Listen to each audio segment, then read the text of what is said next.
Hey there, everyone. Welcome back to Utility Sports presented by Prize Picks. So excited to be live on the channel today. Today is a huge day, absolutely massive day for honestly all 30 NBA teams, but especially the select few actually in the lottery who will hear their name called as the number one pick in the 2026 NBA draft. And more than ever, the top four of the draft lottery is super meaningful this year with Cameron Boozer, AJ DeBansa, Caleb Wilson, and Darren Peterson really headlining the draft from 1 through 4 in a way that we maybe have never seen before. So this is an incredible draft class. Today is going to mark the future of a lot of NBA franchises, and I'm so glad to have you all in here. Shout out to Unlimited for being in here early. He says, let's go Sheldon, praying for my Wizards, and also sending out a nice happy Mother's Day message to all the moms out there as well. Completely agree with you here, Unlimited. Happy Mother's Day to any moms out there watching. Make sure if you're not a mom and if you're watching, make sure to celebrate your mom today and celebrate the moms around you. Show them some love because they definitely deserve it. Damos says, praying for my Warriors to get a top 4 pick. Damos, that would be crazy. Remember, Steve Kerr signed a 2-year contract with the Warriors just yesterday. Could the fix be in? Some will question that. Bill Simmons, I know, is. Alfred Matthews says, let's go. Walls here says, was wondering why I felt aura. It was just Sheldon going live. I appreciate you, my man, Walls. Glad to have you in here. Tom Murray says, locking in Jazz, Mavs, Bulls, and Pacers top 4. I love that, Tom, with those predictions. Make sure to comment your draft predictions down below. Comment your draft lottery predictions so that we can talk about all of these possible outcomes. In today's live stream, we'll talk about the draft lottery odds themselves. We'll do some lottery simulations to get a good idea on what could possibly happen. And then we will also, of course, share the actual broadcast, the audio from the broadcast, so that this is a great place for you to hear the draft lottery, get the results live when we get to that time today, which is at 3 p.m. Eastern time. So throughout today's live stream, when people ask, when is the draft lottery? 3 p.m. Eastern time. So stay tuned for that. Help them out in the comment section below when they ask. ATG Rico says, go Pacers. We're getting that number 1 pick. And comment down below right now who you're a fan of. Let's see if we can manifest some of that luck. Derek says, Mavs going back-to-back number 1 picks. Watch. The draft conspiracy theories, the lottery conspiracy theories would be unending if Dallas gets the number 1 pick again. Basketball Mute Man here says, Kings need a top 3 pick. Lauren says, always seem to rediscover your account at the draft lottery day. Lauren, you hopefully can start watching some of the other videos throughout the year because I post a lot of different stuff, film breakdowns, draft prospect profiles, trade guides, offseason previews, pretty much anything that you could want for the NBA is here on the channel. So hopefully you check out some of those other videos, but I always appreciate the support nonetheless. And I'm really glad to have you in here today. Thank you all so much for the support. It really does mean a lot to me. Corbin says, go Clippers. Clippers are such an interesting team. We'll obviously get to those odds here in just a second and break down exactly why. Nick, one of the moderators here on the channel and in the Discord, links in the description, by the way, for that Discord. Go join. He says Spurs will get number 1. Don says, come on, Mavs, let's go. Lucas says the Bulls are a lock for a top 4 pick. I definitely would love to see them move up into that top 4. I feel like it would be huge for the direction of their organization. Dior here says, I see a big day for Clippers, Nets, Heat today. It's your boy says, how many hours till the draft lottery? We are 3 hours away. The draft lottery is at 3 p.m. Eastern time. I will be sharing the audio with that, so you'll be able to hear the draft lottery here on the channel. Alfred says, if the Nets get a top 4 pick, Rafael Stone needs to be fired for giving the Nets back their pick this year. I mean, I hear you, Alfred, but at the same time, the Nets probably would have tried to stay more competitive if they didn't get their own draft pick back in general. So keep that in mind. The Twig Gaming here says, what's up, everyone? I'm rooting for Chicago, Indiana, Washington, and Utah in the top 4. It's your boy says 2003 draft. Darko Milicic, baby. I think the one thing pre-draft about that was, Milicic was viewed as one of the top 3 or 4 prospects in the draft, which obviously kind of dampens the actual end perspective of it. Of course, it's probably the best draft ever. It's really 1996, 2003, and then maybe 2026. Although 2023 is always going to have a soft spot in my heart because it had Victor Wembanyama in the draft, which that alone, I think, bumps the draft up quite a few totem poles. Dallas Masochist says Mavs going up. My big conspiracy is Warriors going up with Kurt coming back. Silver Jaguar says Mavs moving up. We're getting a lot of Mavs fans in here, which I love to see. That's awesome. DGC says Sheldon the GOAT. Appreciate you, my man. Thanks everyone for being in here. XD says prayers for my Wizards. Don here with the Mavs moving up. It's your boy says, is this draft giving 2023 draft? Not quite, because I just think structure different in terms of how the top four is. I don't think there's a historically unbelievably elite prospect. Now, Cam Boozer from a production standpoint,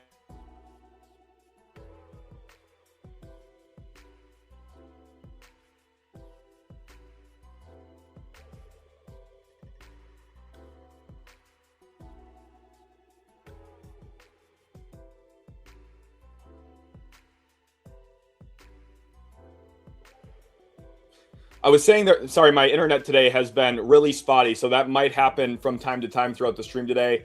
I tried calling my internet provider. They are having some issues on their end, so I'm pretty upset about that, but we should be okay. It'll probably just be like quick, like 15, 20-second bursts when that happens. So try to fight through those with me. I'm extremely sorry that happened, but we should be okay. All right, when we get through it, we'll get through it.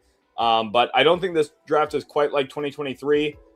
Because I think the top four is a little bit more flattened across the top, unlike 2023, where it was, hey, we have maybe the best prospect in the history of sports at the very top of the draft. So Protect here says, my prediction, the Kings will win the lottery. Baltimore says it doesn't even need to be one. Just don't fall to 5, Washington. Getting a top 4 pick would be huge for them.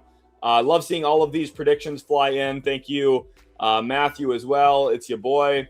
Says how many hours. Again, there's a little bit of a delay here too between how long I can get to questions. So the draft lottery will probably last about 12 to 15 minutes, depending on how many commercials ESPN runs. Walls here says Bulls, Pacers, Hawks, Wizards. Tyrone says Mavs number 1. Amin says first Nets, second Dallas, third Bulls, fourth Kings. CH here says praying for my Kings. AJ DeBanza to the Nets says Devon.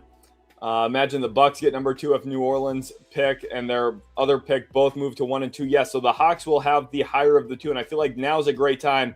Keep those comments flying in, by the way. I'm watching them on the side as they jump in. I appreciate all of you guys being in here. But let's jump over to those lottery odds now and talk about what could possibly happen. And great, you can see my mouse on this, so this is perfect. Let's start with the Washington Wizards. We're going to work our way down the line here. The Washington Wizards, what this board means, they have a 14% chance of the number 1 pick. There are 1,000 combinations for the number 1 pick. The Wizards have 140 of them. That is also true for the Nets and Pacers. You see, they all have 14% chance. The Wizards, though, since they were the worst team in the NBA, the lowest that they can pick is here at number 5. They cannot pick at number 6 or lower. Some of you will already know this information, but I thought it was important to share with some who maybe don't know all of this information quite yet. So that's why we're going to take our time and go through it here. And the Wizards, I think specifically, are such a fascinating team because they traded for Trae Young. They traded for Anthony Davis. They've kind of turned their direction toward winning a little bit without investing a lot of draft picks or capital that was super meaningful to them. So because of that, they still have flexibility. They have a whole bunch of young talent that is still in the works in terms of development. We'll see if Brian Keith can unearth that actual talent or not. But the Wizards here getting a top 4 pick would be huge for them, but they have a very high chance of falling all the way down to 5 because of the way that the lottery odds are structured. Indiana, this is the biggest question for me, honestly. These picks right here at 5 or 6 would convey to the Clippers because of the Ivica Zubac trade.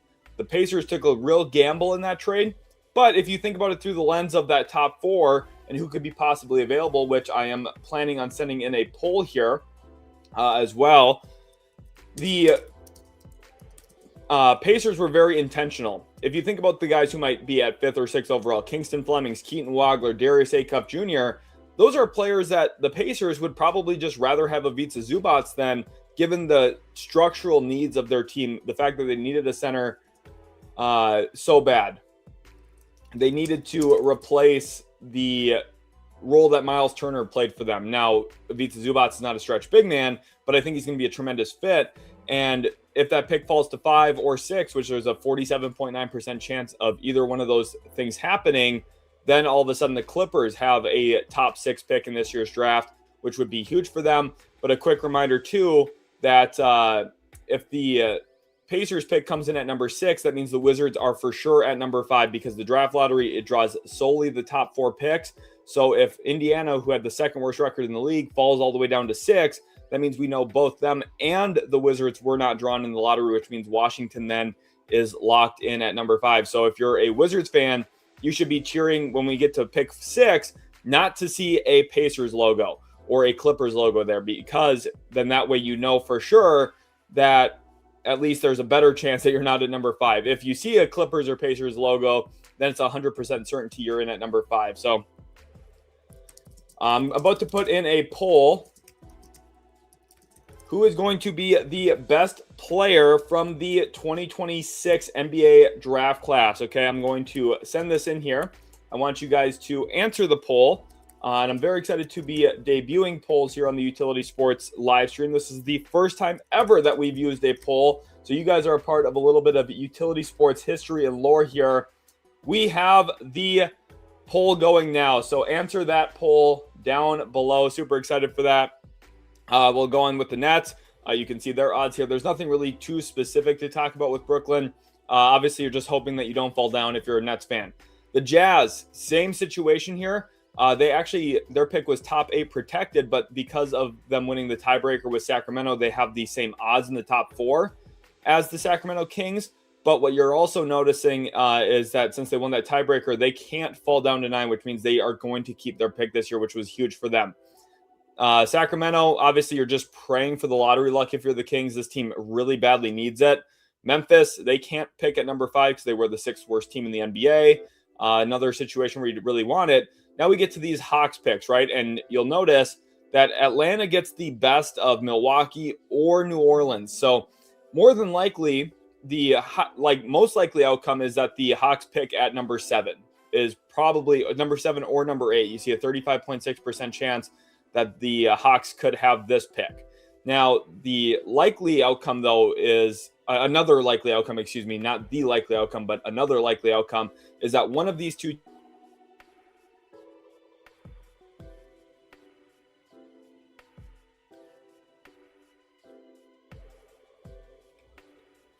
You can just see how the odds kind of stack up. I know the internet's going to have some issues here and there. Again, I tried solving that with my internet provider. They've been not helpful today. But the Hawks have a legitimate chance here to land in the top 4, which would be huge for them. It would be absolutely huge. I love seeing all those results flying in now for the poll. And again, the Clippers, this would be doomsday in the NBA. The Clippers owe their pick unprotected to the Thunder. And LA, who blew up their roster a little bit at the trade deadline, decided that making the playoffs was not a prerogative for them anymore. They have opened the door for the Thunder possibly actually having the top pick in the draft, a 1.5% chance. It sounds very little, but remember last year the Mavs had a 1.8% chance. It happens, especially when we get one drawing, one lottery pull. Anything can happen with one drawing. And I think the best way to show that is to go do our own lottery drawing. So let's get it started here with our first lottery sim in the live stream. Charlotte Hornets come in at pick number 14. In at number 13 is the Miami Heat. At number 12, nothing crazy has happened yet. OKC in at number 12.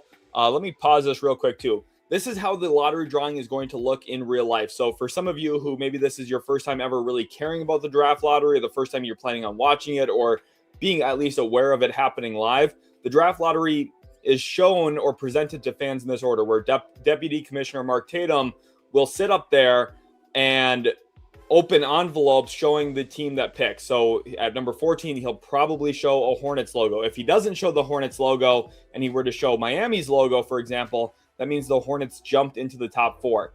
Same thing going forward. He'll go 13 to 12. And if he doesn't show the logo of the team that is projected to pick there, that means that team has jumped up into the top 4. The top 4 is kind of that golden zone where if you jump up in the lottery, you are guaranteed a top 4 pick.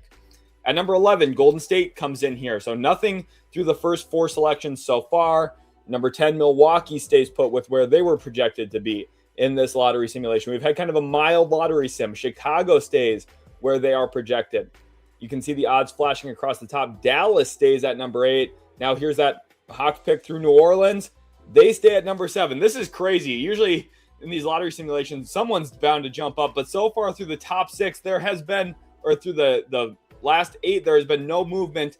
And Utah comes in at number 5, which means the top 4, again, very mild lottery simulation. The Wizards get pick number 4 here in this simulation. The draft lottery is at 3 p.m. Eastern time. The Pacers end up at pick number 3. That would be great for them still. At number 2, it would be the Sacramento Kings, which would grant Brooklyn AJ DeBanza the first overall pick in this year's draft. So absolutely crazy.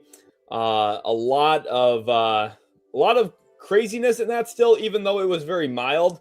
Like, this is still huge for the NBA, even if the actual result is very mild like this. So maybe it wasn't the best example for showing how anything crazy can happen in a single lottery drawing. Maybe we do get something mild like this in this year's draft lottery, which obviously some of those worst teams and the fans of those worst teams are cheering for. They do have these slightly better odds, but anything can happen. And that's what we have to really keep our mind open to. And everyone's going to scream rigged. The lottery's rigged. Well, when there's a will, there's a way. And when there's some odds, there's a chance. And that's kind of what could happen this year. But a very, very fun lottery simulation to kind of start out with here. I mean, just an absolutely enjoyable one for sure to kind of start off with. Let me move this down, and then I'm going to hide the poll for just a little bit. But absolutely crazy, crazy start here to the day. Let's jump back over to those lottery odds again real quick. So again, the top teams have the better odds, as you can tell. Washington, Indy, Brooklyn, 14% chances. Utah and Sacramento share an 11.5% chance because they have the same record. And they split the odds. It would otherwise be a 12.5% chance for the 4th team and a 10.5% chance for the 5th worst team. But since they had a shared record, they split the odds down the middle. Memphis with a 9% chance. New Orleans and Dallas, and especially the Mavericks winning their final game of the season, actually tied them up with the Pelicans in the win-loss column, which ended up forcing them to split the odds. Otherwise, Dallas would have had a 7.5% chance instead of a 6.7% chance because they also then subsequently lost the tiebreaker and the coin flip. Chicago at number 9, Milwaukee at number 10. Again, this would convey to Atlanta if their pick does move up. The Warriors at number 11, Clippers at 12, Heat at 13, and Hornets at 14. I'm going to make a banner here for the ticker. NBA Draft Lottery at 3 p.m. Eastern Time. Okay, I'm going to put that in there because there is a lot of questions. So then that way, hopefully, those questions are answered. Players can be traded on draft night, Ashley. I'm trying to answer these questions as we go. Welcome, everyone, to the stream. BJam says, who's here, baby? Appreciate you guys. And also, a special thank you to the sponsor of today's live stream, Prize Picks. Pickle Luke says, I hope Pacers do not move up or keep their pick. We'll see. Brian says, I know we're all tired of Giannis talks, but how much would both New Orleans and Milwaukee both jumping up change the Bucks' philosophy? More willing to trade because of incoming star, or does he stay? I mean, that's a great question. I think back to the Anthony Davis trade request with New Orleans. The Pelicans won the lottery that year, and AD stayed firm in his trade request. Did not want to play with Zion Williamson after the 2019 draft lottery. So it really comes down to how the individual player views that possibility. If the Bucks say get the second pick, like, could Darren Peterson or Cam Boozer sell Giannis on staying? Maybe, but at the same time, the Bucks could look at that and say, now's a great time to kind of reset our future. So it would be very interesting to see how they would deal with that. It's a great question, Brian. Honestly, it's a really, really great question. Pathora here says, also remember the Pacers didn't even have their pick back until that random trade during last year's NBA Finals. Yes, you think about it from the Pelicans' perspective. You know, everyone has flamed the Pelicans for trading their first round pick in this draft to the Hawks for Derek Queen in the Derek Queen draft night trade. But remember, the Pelicans had this pick. They had the Pacers pick, and they traded it to the Pacers during the finals, literally a day and a half before Tyrese Halliburton tore his Achilles. The Pelicans could have had two of the best draft picks in this entire draft. They traded it for pick 23 last year. And I even highlighted Like, that was an absolute home run for the Pacers because it returned their flexibility. You never know what's going to happen in case of injury. And, well, sure enough, injury struck in a big way. I think if Indiana could go back and, not have their pick, but keep Halliburton healthy for Game 7, that's probably what they would prefer. But the Pacers were very happy with the actual outcome.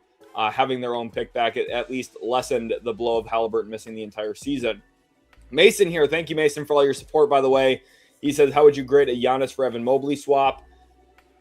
I'd have to think on that a little bit more. To be honest with you, Mason, I'd be a little hesitant about Cleveland's future making that decision, but at the same time, I don't think Mobley completely absolves a lot of the Bucks' issues. He definitely helps them defensively. I would also want to know if the Bucks are planning on using Mobley as a stretch 5 or continuing to play him as a 4 like what Cleveland has predominantly used him as. So that would be my biggest question.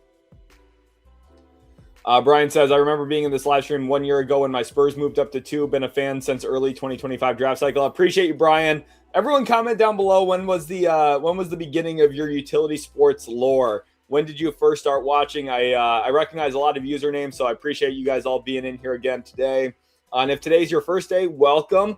Glad to have you a part of this awesome community. Hopefully you feel like this is a place where you're welcomed and you enjoy all the hoops discussion that we have here. I definitely urge you to check out some of the videos too. On a little bit of a secret disclaimer, okay? I'm going to whisper this into the mic a little bit because this is unknown information to everyone else on the planet right now. I will have a mock draft out very quickly tonight after the draft lottery with all of the updated order, okay? It's going to be a nice, good, long video. I've planned basically every possibility. If X team gets the first pick, what would I mock? If X team gets the third pick, what would I mock? If team Y gets picked 2, what would I mock? I've planned out everything. I have the mock basically ready to go. There will be a couple tweaks as soon as the draft lottery happens, but that should be out within an hour after the lottery. So stay tuned for that. That's a little bit of a secret. It's a little bit of a secret for you guys. Appreciate you guys all participating in that poll, by the way. Let's show the poll again real quick here.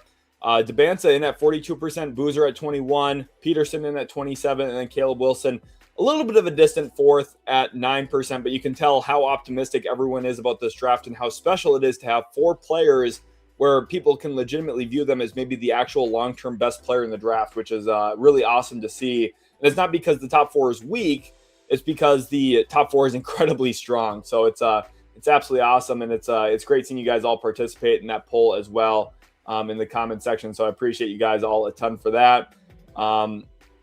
Again, the actual draft lottery is at 3 p.m. Eastern time. So we're about 3 hours or 2.5 hours now away. And again, I will have the actual audio from ESPN during the stream here. So you'll be able to hear the lottery results as they happen. And I will explain what's happening during it as well. Universe says, yes, Kings top 4. Guy in Hawaii, appreciate you being in here. He says, yo, glad to have you back in here. Yasin says, what's this website? It's the new ESPN draft lottery simulator. Mike, appreciate you. David Flores says, good for the Nets. What time NBA draft lottery time for Pacific time? For Pacific, it would be at noon Pacific time, 3 p.m. Eastern time. Darren would be fire, turn around and trade Kyrie for picks. Time out Dallas. Twig here says, it's honestly more fun when a surprise team jumps to number 1, to be honest. The discourse following the Mavs getting Flag was almost as generational as Flag himself. Last year, before the lottery, about 3 or 4 hours before the lottery took place, I tweeted about like some of the possible outcomes that would get the internet talking. And I said, everyone is going to think it's rigged if Dallas gets the first overall pick. 3 hours later, 4 hours later, whatever it was, flash forward, the Mavs get the first overall pick. And then my tweet blew up because everyone's like, oh my gosh, it's rigged. It's rigged. And I was like, okay, everyone thinks it's rigged. Was it actually? I don't know, but it definitely did raise some eyebrows. Ashley, hopefully you were able to hear my answer to that. But yes, players can be traded on draft night. Aiden says, bro, I have AP testing tomorrow and I'm not studying because I'm too nervous for the Kings. Aiden, here's the thing. I don't know about the longevity of your AP testing. I don't know what that's going to do for you 3 to 5 years from now. It's probably important for you. But if the Kings get the first overall pick, that's life-changing, man. That's absolutely life-changing. Brian here says, praying the Kings move up so Aiden can finally stop procrastinating. Chuckle says, in 30 years, the Kings only had 1 first pick overall. That's rigged for sure. I mean, Chuck, if you think that's bad, The Utah Jazz have never had the first overall pick in their entire franchise history. So what a year it would be for them. Cough, cough, rigged. Oh, well, what's going to happen? BYU top prospect, AJ Debinsa. I don't think the draft lottery is rigged, guys. Don't. I'm just being facetious here, okay? Manuel says, Mavs are so back. We get that second pick and draft Peterson. Daniel says, please, Clippers pick stay at 12. Yes, if you're a fan of the NBA and you're not an Oklahoma City Thunder fan, you should be deathly afraid of this. Like, if you look at the odds, 4% plus 3.2%, a 7.2% chance that the Thunder have a top 4 pick in this year's draft. How crazy would that be? Also, we have 500 people watching live. Let's get some W's in here. I'm going to throw in some confetti. 500 people watching live here on the channel. Thank you, everyone. We've been live for just 25 minutes, and you guys are already pouring in so much love and support. Let's also get the likes up on the stream. I want to see how many likes we're at now. And make sure that you guys are hitting that like button coming in. Also, hype the video. I think you can hype live streams. It helps out in the algorithm a lot, which I wish ESPN, or I wish YouTube would just, see the community, see the average watch time and say, hey, this channel performing pretty well. I wish they would just put me into the algorithm even further than they already do. But you guys have been so supportive and everything. So, Robert, again, Roberto here, I will have the lottery live for you, not the actual broadcast itself. I won't be able to show the broadcast, of course, for copyright reasons, but I will have the audio. So you'll hear everything that's happening and I will discuss it as it goes. Tyler says, just join the stream, praying Mavs get another top 4 pick today. Appreciate you, Tyler, for being in here. Devon says Mavs fans are greedy. To be honest with you, I grew up a Mavs fan. I don't feel like the Mavericks deserve anything after what they did to Luka Doncic and letting Jalen Brunson walk and trading Kristaps Porzingis, the Nico Harrison trifecta there. Of course, the Luka trade is the one that everyone's going to remember him for, but letting Brunson walk for nothing and trading Porzingis for Spencer Dinwiddie and Davis Bertans, the writing was on the wall well before the Luka trade. But I know that their heartbreak, it's a good way to patch up a broken heart is with some high draft picks. So Daniel here says lottery will start in 2 hours and 30 minutes now. Jamal says, I genuinely haven't been this nervous for a draft lottery in a few years. I honestly think this makes or breaks the Wizards rebuild. So Jamal's been watching here on the channel for a while. He's a big time Wizards fan. Jamal, I'm secretly pulling for you a little bit here. The Wizards, again, they have a 47.9% chance to fall all the way down to pick number 5, which would be devastating for them.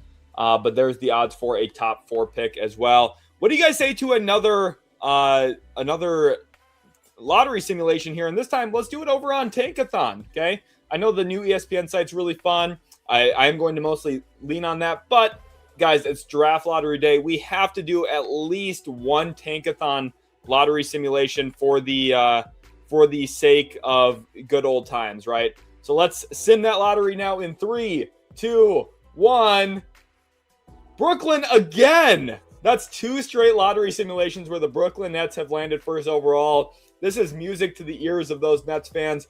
Dallas all the way up to number 2. I know Mavs fans would be pretty content with this possibility. The Utah Jazz stay in at number 3. Probably not high enough to get AJ Debinsa, but could Cameron Boozer be there? Remember, Carlos Boozer played for the Jazz. He's part of the Jazz organization right now in a scouting role. That would be a pretty good story for them. And I think Cameron Boozer is an awesome prospect. Indiana stays in the top 4. And Jamal, I almost jinxed you here, keeping your comment up on the screen during the simulation. The Wizards fall down to number 5, the lowest that they can possibly pick. Dime says, are you going to be live while the lottery goes on? Yes, I will be live during the draft lottery. Zach here says, hope my Thunder get a top 4 pick. Also, I know you're just as excited as me to see AJ Mitchell dominate out there. Yes, I love me some AJ Mitchell pre-draft. I can actually maybe find it real quick. Let's go over here on Twitter quick. Just show off some of the lore. Let's see if I can find it. I think the best way would be to maybe search you and me. Oh, I saw it for a second. There we go. This was February 18th, 2024. This was 4 months before he got drafted. Where's the crystal ball emoji? Just saying. 4 months before he was drafted. And he is putting up 20 and 10 in the postseason. And winning games at a high level. Kind of in the exact same way that this guy did for Dallas early in his career. The website I used was, let's go back over to this one. The link, I will send the link here in the chat real quick if you guys want to copy that and use it. Make sure to tweet at me the results of some of the simulations you get. Let's go back over to Twitter again real quick too. And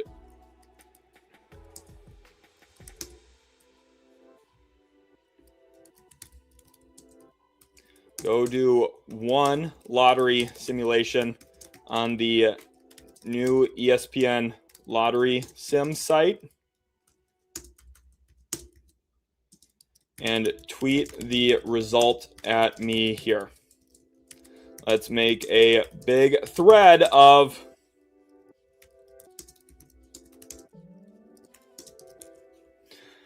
everyone. Go tweet at me over there. I want to see all those lottery simulations fly in. And again, make sure to follow over there as well. I am just 3 followers away from 6,600 actually.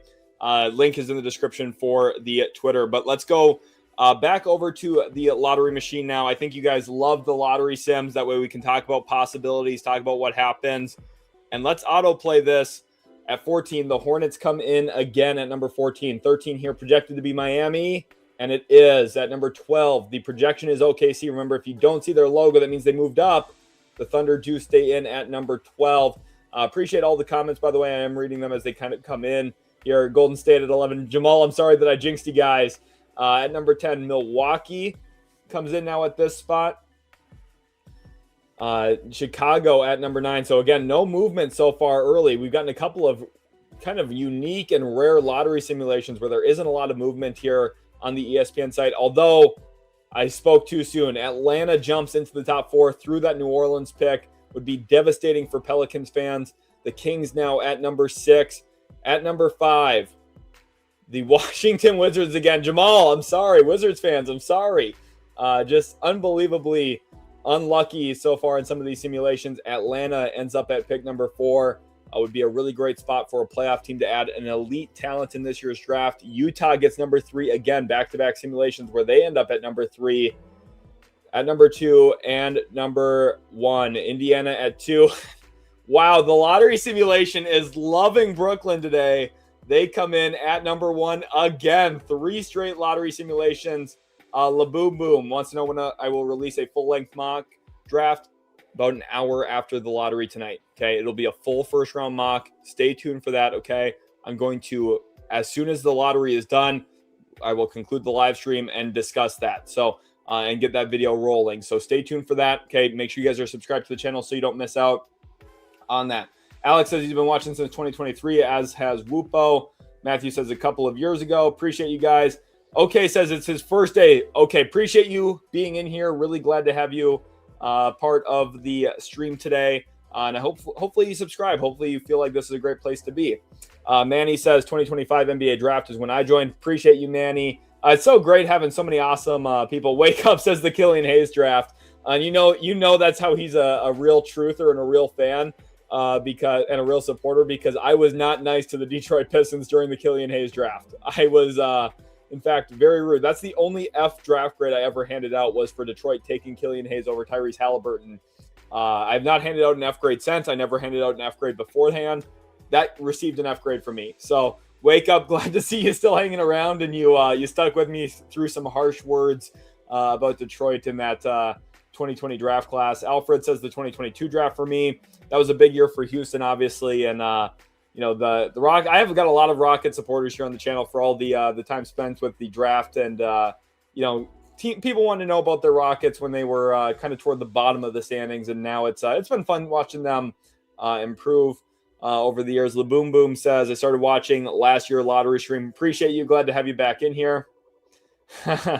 Dallas Masochist. That's a throwback. What's my thoughts on Amari Allen? I'm kind of curious to see if he's going to stay in the draft, honestly. He has kept his eligibility open to return to college basketball. I don't think that would be the worst case scenario for him to go back for a sophomore year, but we will see. Mikey says, as a Cavs fan, I've been split on the prospect of a Giannis for Mobley trade. Mobley can be a bit frustrating, can be a bit of a frustrating player for Cavs fans. I mean, he runs into all those issues of being like a thin, wiry big, right? Like he's not super physical and strong, and he's not maybe as assertive as you'd want to be. It'd be, I think, a really interesting trade if Milwaukee would have to obviously really like him to entertain some kind of one-for-one swap or something similar to that. Username taken says, love your work. Let my Nets not drop. Well, the lottery simulations have treated you well today, username. AJ to the Jazz here. Devon says, I've been here since the Alex Sarr draft. Appreciate you, Devon, for always tuning in. 5 Adam says, who do you think will be available when the Raptors pick first round? I will have a mock draft out tonight. 5 Adam, stay tuned for that. Alex says, real ones knew the mock drafts would come straight after. Yes, you guys know it's always a race from me. I worked extremely hard to get those out. Brian says, hi, welcome to the stream, Brian. Glad to have you in here. Dane says, I'm so ready for the Miami Heat to get a top 4 pick and to get Darren Peterson. That would be crazy. What do you guys say to another lottery simulation? Comment yes down below if you want another lottery simulation. I want one, so I'm going to throw yes in there as well, because I want to see those simulations come flying through today so we can talk about more possibilities. But super fun. Scotty Skill says 100% Kings don't get a top 3 pick. The league won't want that. So I expect picks 7 through 9. In about 20 minutes here as well, I'm going to share what my actual predictions are for the lottery. So stay tuned for that. We'll get to that here shortly after a couple more lottery sims and answering some more questions from the comment section. Jimbo says, what power forward center do you think the Spurs would be looking at later in the draft, or do you see them doing something else with their pick? You'll definitely want to check out what I have them possibly selecting in my next mock draft coming out after the lottery today, about an hour after the lottery. So stay tuned for that, Jimbo, because it's going to answer that question. What if there isn't an awesome power forward for them to draft there? What if the board falls a certain way where maybe there isn't an elite prospect to grab that fits their team? What could they do? How do they pivot? And do they just pick a guy who fits their system, even if he's not a big physical, strong forward / center like they'd maybe want? Temeron here says Pacers aren't getting their protections. We all know this. Thunder give us the 4th pick, says Glock. That would be crazy. Love seeing those W's fly in. And seeing some people really not wanting the Mavs. Too Clutch Corey says, yo, we back. Appreciate you being in here again, Corey. Twig says, hard to get consistently high views when you post as frequently as you do. I mean, I'm very happy with the views. In the last 365 days, I have over 1.2 million views here on the channel, which I'm not putting up Mr. Beast numbers. I'm not the prime James Harden of YouTube, but I feel like for the sports niche specifically, 1.2 million views in a year is pretty darn good. So I'm pretty happy. I'm not king of the fourth quarter either. I love seeing what Kenny's doing, but my content is like, if I were to do more 2K content and stuff too, I feel like I would get more views. But I feel like the kind of content I post is maybe a little bit more analytically driven, which kind of drives into a little bit of a deeper niche, so to speak. So, Manuel, you did tell me Mavs at 2. Tom Murray's throwing in those crystal ball emojis. Mystical, glad to have you in here. I'm glad I was able to answer that for you. I'm praying for my Sacramento Kings to land number 1, he says. Like the league would give Kings a top 3 pick. Jamal, I am, again, very, very sorry for that. Absolutely unfortunate. Maybe we're reverse jinxing it, right? Jinx the Wizards now so that we're not jinxing them for the actual real lottery. B-Max here says, higher upside, Sheldon, Caleb Wilson, or Boozer. I say Wilson. If my Jazz end up 2 or 3, Wilson is my pick. I know the chat would not like my answer because it is not based off of athletic profile. And I'm very optimistic about Caleb Wilson. I think he's going to be an awesome player. Cameron Boozer's skill set is significantly more advanced. So that kind of gives you a lens into my answer. Baltimore here says, I did one on that site. Dallas, Hawks, and Hornets jumped up, and somehow Washington stayed at 1. Let's do another lottery simulation. I'm seeing those yeses fly in. Let's get it going here. At number 14, the Charlotte Hornets again. At 13, the Miami Heat. Okay, no movement so far through the first 2. The Thunder stay at 12. We've been getting some mild simulations. Nothing absolutely insane yet. The Warriors stay. So the play-in makes all stays where they're projected. The Bucks staying at number 10. The Bulls, I know Chicago fans are dying to move up in the lottery. They'll have to wait maybe until the real lottery. The simulator has not loved them so far. Dallas stays at number 8. What is going on with these simulations? We are getting mild result after mild result right now. The Hawks stay at 7. These top teams, everyone's praying for this. If you're a Wizards, Pacers, Nets, Jazz fan, this is music to your ears seeing this happen. Brooklyn falls down to 5, which elevates Sacramento into the top 4. At number 4, the Washington Wizards. Wizards fans take a little bit of a sigh of relief. At least it's not pick 5. Number 3, the Sacramento Kings. We have over 700 people watching live. They just witnessed the Kings maybe get the 3rd pick, at least in this simulation. Indiana gets number 2, and that would deliver the Utah boy, BYU's own, AJ Devansa, to the Utah Jazz. Wow, okay, a couple of things to talk about. In our lottery simulation so far, we have not had the Pacers fall down to 5 or pick 6. So because of that, they have not conveyed their pick to the Clippers quite yet. So that's a big piece of information, right? That's really important news to understand. And that's one of the biggest things to watch for on draft night this year. In this simulation, the Hawks from the New Orleans Pelicans ended up at pick 7. If you're a Pelicans fan, I think you live with this. You're okay with this result. You got your point guard last year in Jeremiah Fears. Would it have been maybe more advantage to keep your pick and not risk it and everything? 100%. Like, I was not an advocate of the trade. I really love the draft selection. And I think it's important to understand the difference between those two things. I liked Derek Queen a lot as a prospect. I think this year gave us a good lens as to why. I think they were even misusing him a little bit. I think if you look at him through the lens of being a very skilled, big power forward compared to a reliant center where you have to rely on him to do the rim protection element stuff so consistently. Like, at some point, New Orleans is going to realize that, just like how Houston realized that with Alperen Şengün, how the Timberwolves figured that out with Karl Anthony Towns. Like, the context is super important there. One thing I have to say, New Orleans was actually positive this year with both Herb Jones and Derek Queen on the floor together. I think that gives you a really good understanding of maybe what New Orleans is building to a certain extent. This is one of your better case scenarios if you're a Pelicans fan in terms of, hey, that didn't hurt so much as we thought maybe it could have. And the rest was very kind of stagnant and plain. Not the craziest lottery simulation. Of course, Utah getting BYU's AJ Devansa would be absolutely awesome. And we have our first super chat. Let's get some W's flying in here, throw in some confetti emojis and a little bit of celebration here for Lil Gaming Moments. Thank you for the $5 super chat. He says, is the new proposed lottery system similar to the current one in the sense that only the top 4 teams are done through the lottery? Yes, that's a great question. From my understanding, it would still be only the top 4 drawn in the lottery, even with the new 3-2-1 proposed rule, from what I am remembering about it. Again, I'd probably want to dig into that a little bit further to see. And again, that was just an early proposal. That's not a locked in, set in stone system, like you're saying here with your question. So I think they would have to hash out more details too, which could possibly change even. So we'd have to keep our eyes on that. One of my biggest questions, and if I was an NBA GM and I was making all of these trades, like think about it, the trade deadline was 3 months ago, basically today. It was 3 months and 3 days ago.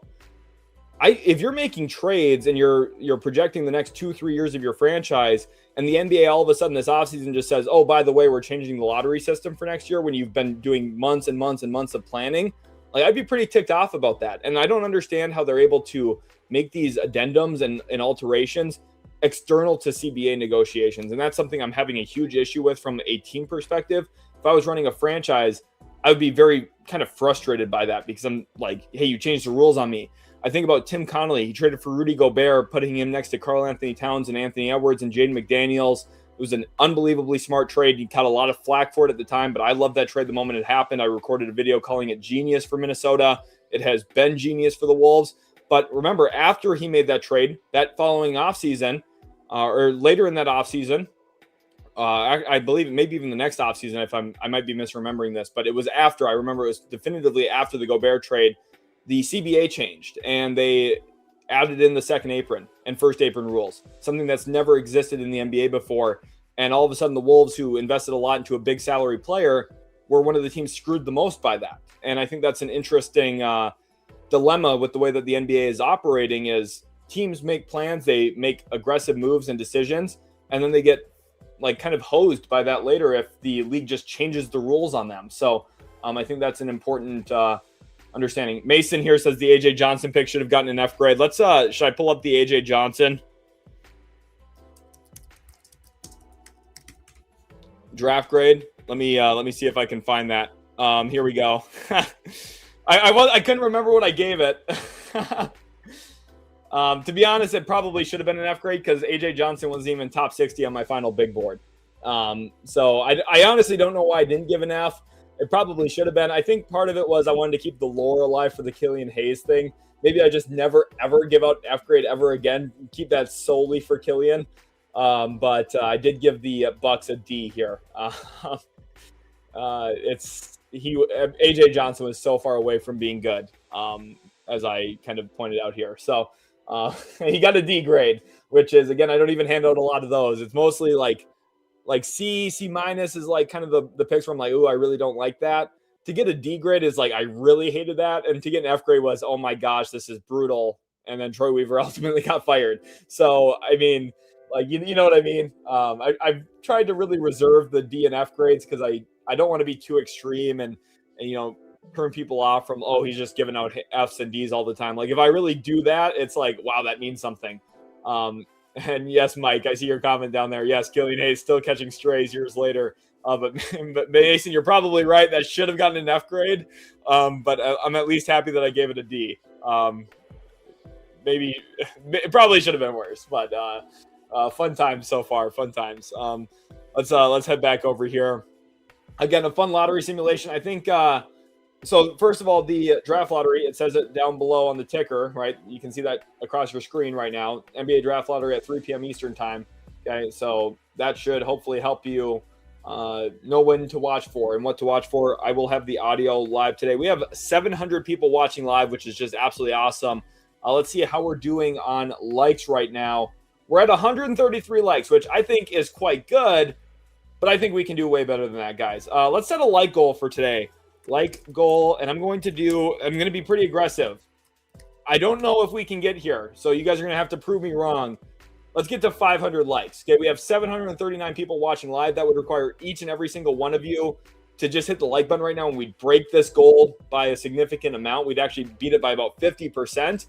We'd get up to almost 750 likes right now if you guys all hit that like button.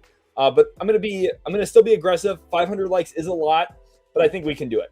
In fact, I know you guys can do it. Prove me right in that right now, and comment down below once you've liked, saying that you've liked the stream. Twig here says I joined at the deadline with the Fox and Luka trades. Appreciate you for always being in here. You've been an awesome supporter. Who in this draft has the recess shape potential? Cough, Nate, Ament, Cough.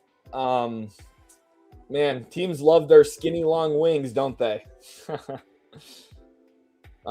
User says, what team deserves the top pick the most? So this is a great question, user. This is something that's been on my chest for a while that I wanted to talk about, and we'll get to in just a second here because we have a super chat.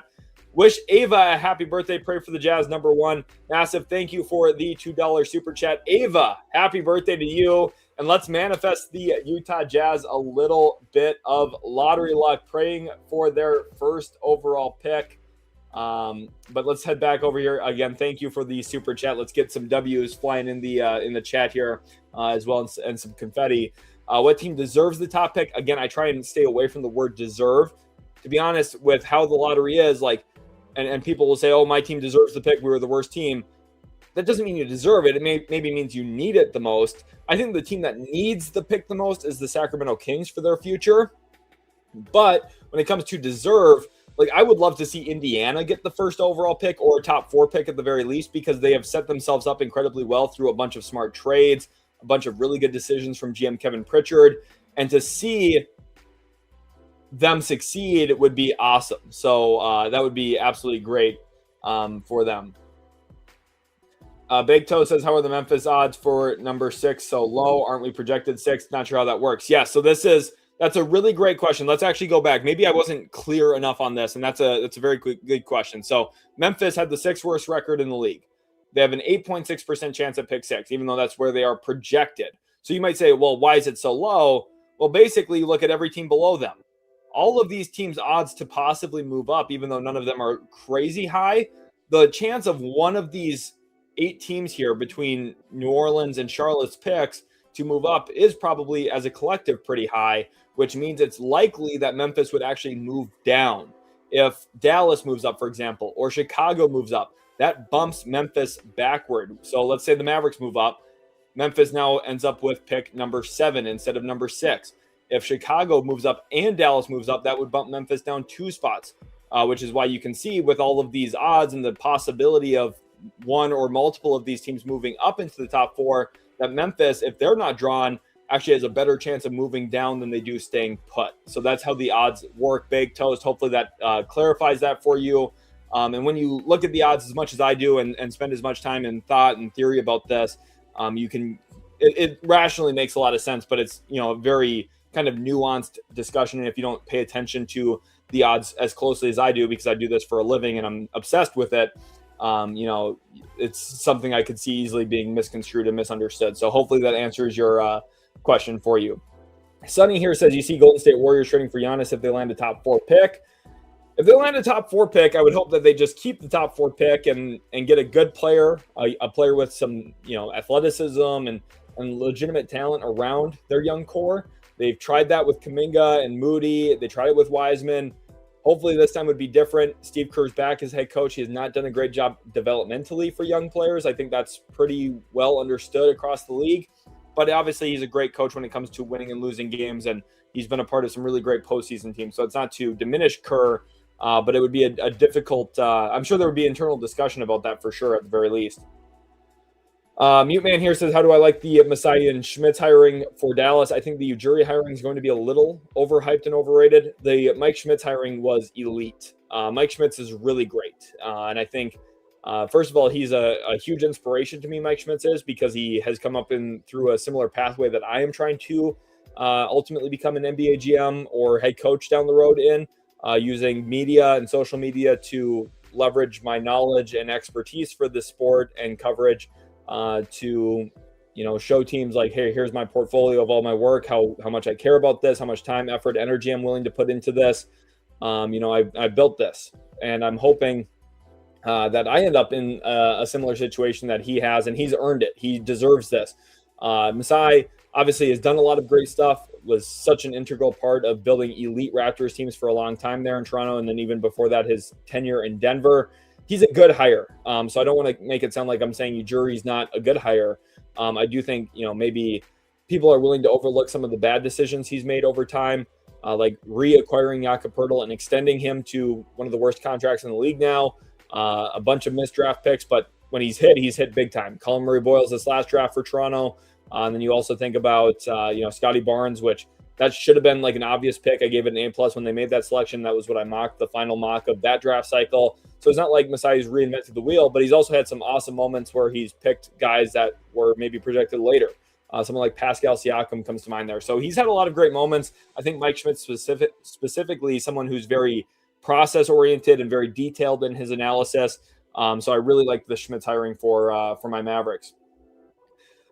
Jay here says, watching from Puerto Rico, Brooklyn getting the first pick today. What I want to do right now, and this is something I love doing. I always love seeing your guys' thoughts and takes on this. Manifest your team landing a top 4 pick down below. Manifesting, for me, I'm manifesting the Dallas Mavericks the top 4 pick because I would love to see some more young talent with Cooper Flag. But I'm also manifesting the Pacers the top 4 pick. Heck, to be honest with you, I don't look at this table and see a team that I don't want with a top 4 pick. Besides, Milwaukee, let's be real, they probably don't deserve it. And the Thunder, Thunder fans, this isn't hate. It would be crazy and really good for your team if you got it, but you can probably understand why I'd be deathly afraid of the Thunder getting a top 4 pick in this draft. Manifest it down below. Comment, manifesting my favorite team, and then fill in that blank, right? Say who your favorite team is, a top 4 pick, or the number 1 pick, or a top 2 pick, top 3 pick. Comment that down below to manifest a little bit of lottery luck, good old lottery luck, the most unreliable way to build a team in the NBA, yet 33% of the league is going to try and do it that way. Can we get the lottery luck on our side? Yes, no, maybe. We'll see. But manifest the lottery luck for your favorite team. I love seeing all those comments flying. You guys are absolutely awesome. Hype the live stream as well if you're able to. Let's take a look quick at our little likes. Wow, we jumped up a lot. We all the way up above 200 likes now. I think we can do even better. Remember, the like goal for today's live stream is 500. So we can definitely get there. We have 800 people watching live right now. Absolutely awesome time that we're having here. 5 Adam says, why do you think Western Conference is stronger than the Eastern Conference for the last 20?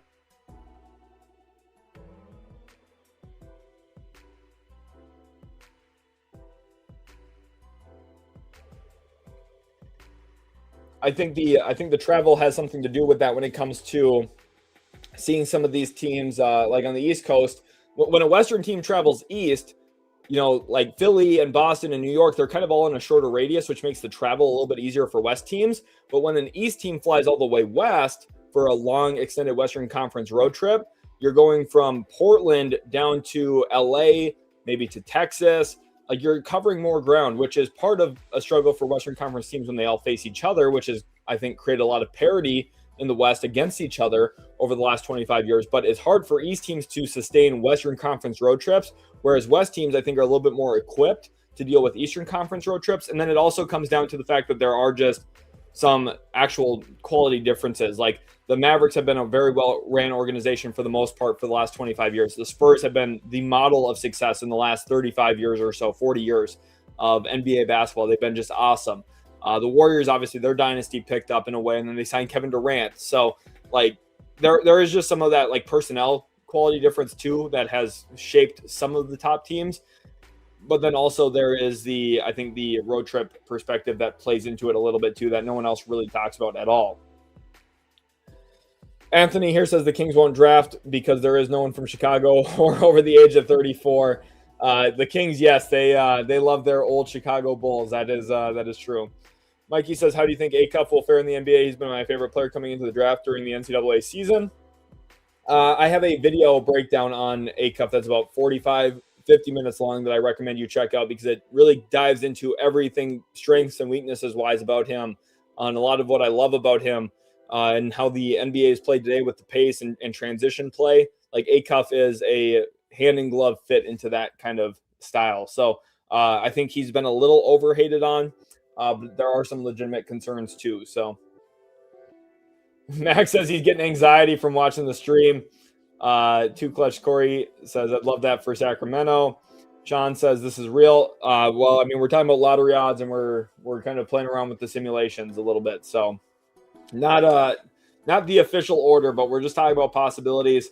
Arno says, hey, Sheldon. Hello, everyone. Appreciate you, Arno, for being in here.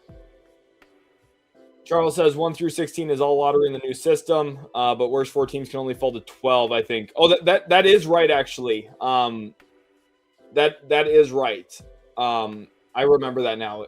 I forgot about the falling to 12 part. To be honest with you, I have completely spaced that. You can tell my brain is a little fried. So I appreciate you guys correcting me in here because that is accurate what they are saying. So we have another super chat. KBM, let's get some W's in here for KBM, who says, who do you think the Heat will draft?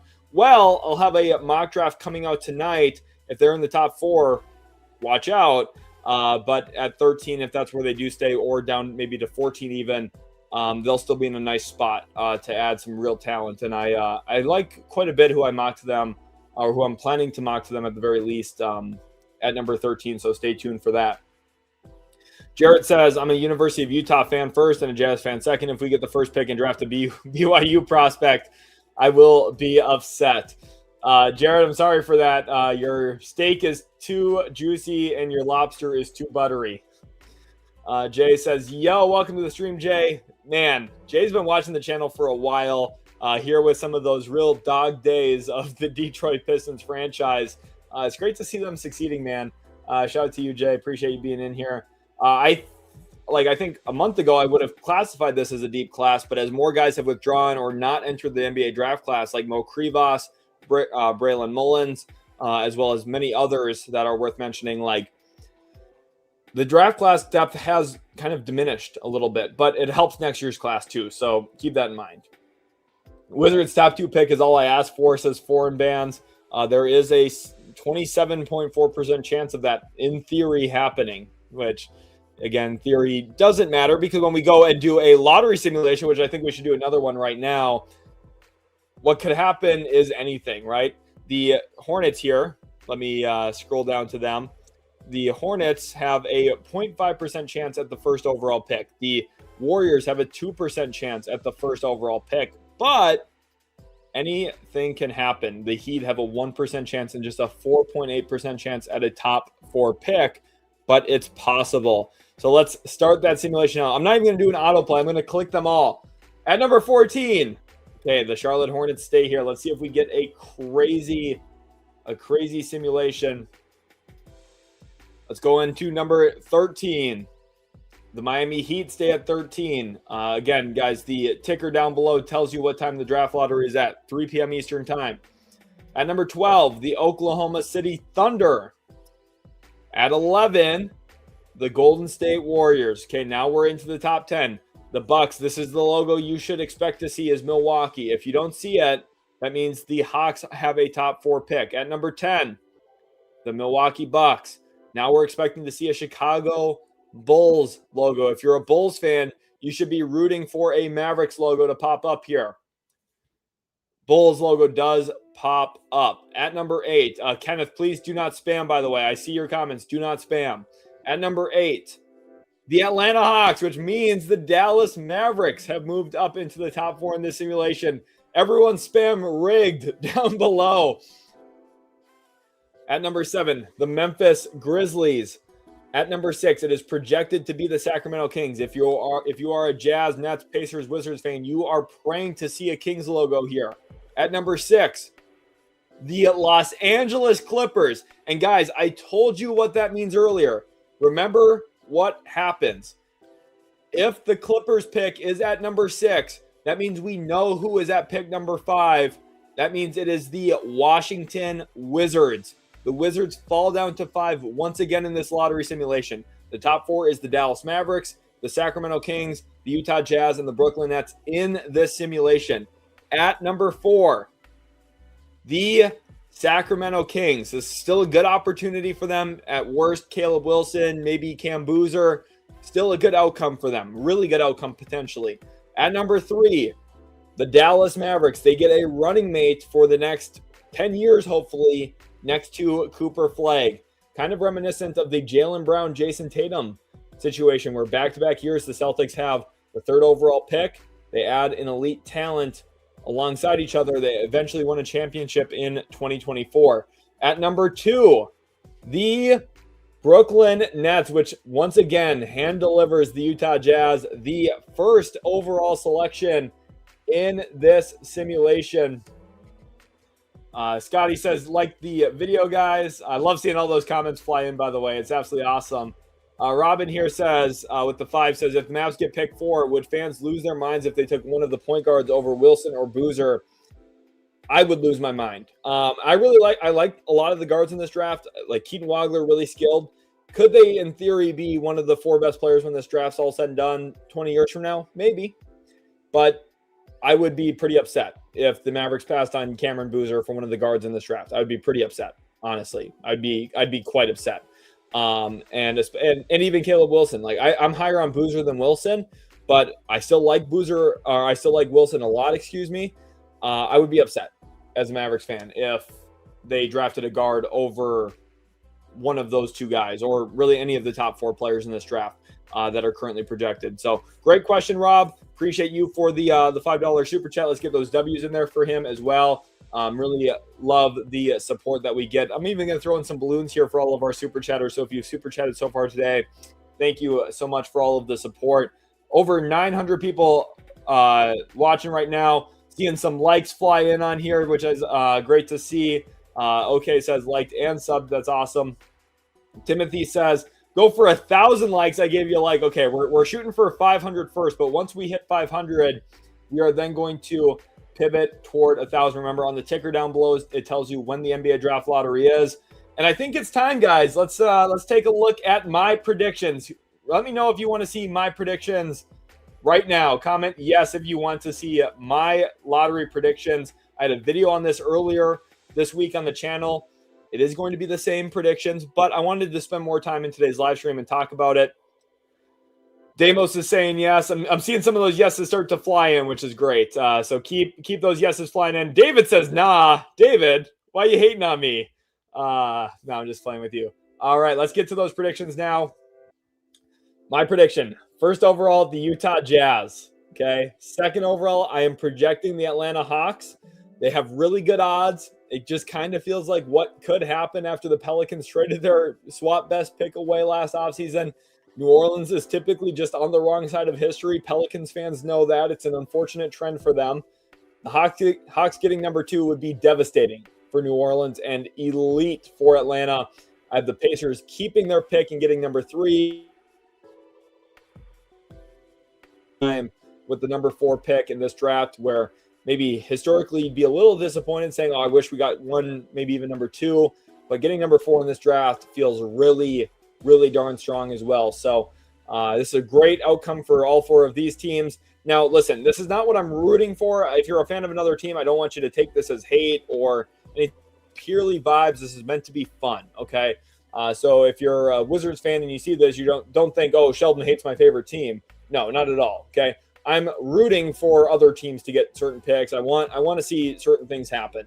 I have my little internal biases. Now, they're not going to dictate how I cover the sport or talk about these teams, but there's obviously things I'm rooting for a little bit. This is not what I'm rooting for. This is what I'm predicting happens, and there is a difference between those two things. But it would be obviously a lot of fun to see this kind of grouping play out, right? Because you add a really great talent to a playoff team. Yeah, I'm a Mavericks fan, right? So, I don't even have the Mavs in here. So you can tell there's not bias, right? Kings at 4 would be really great for them. Solid J Ken says Kings at 4. Sheldon, I don't know if I need that negativity in my life. Kings top 2. Hey, J Ken, this is a great year to have number 4. only Sacramento could screw it up though, but we'll see.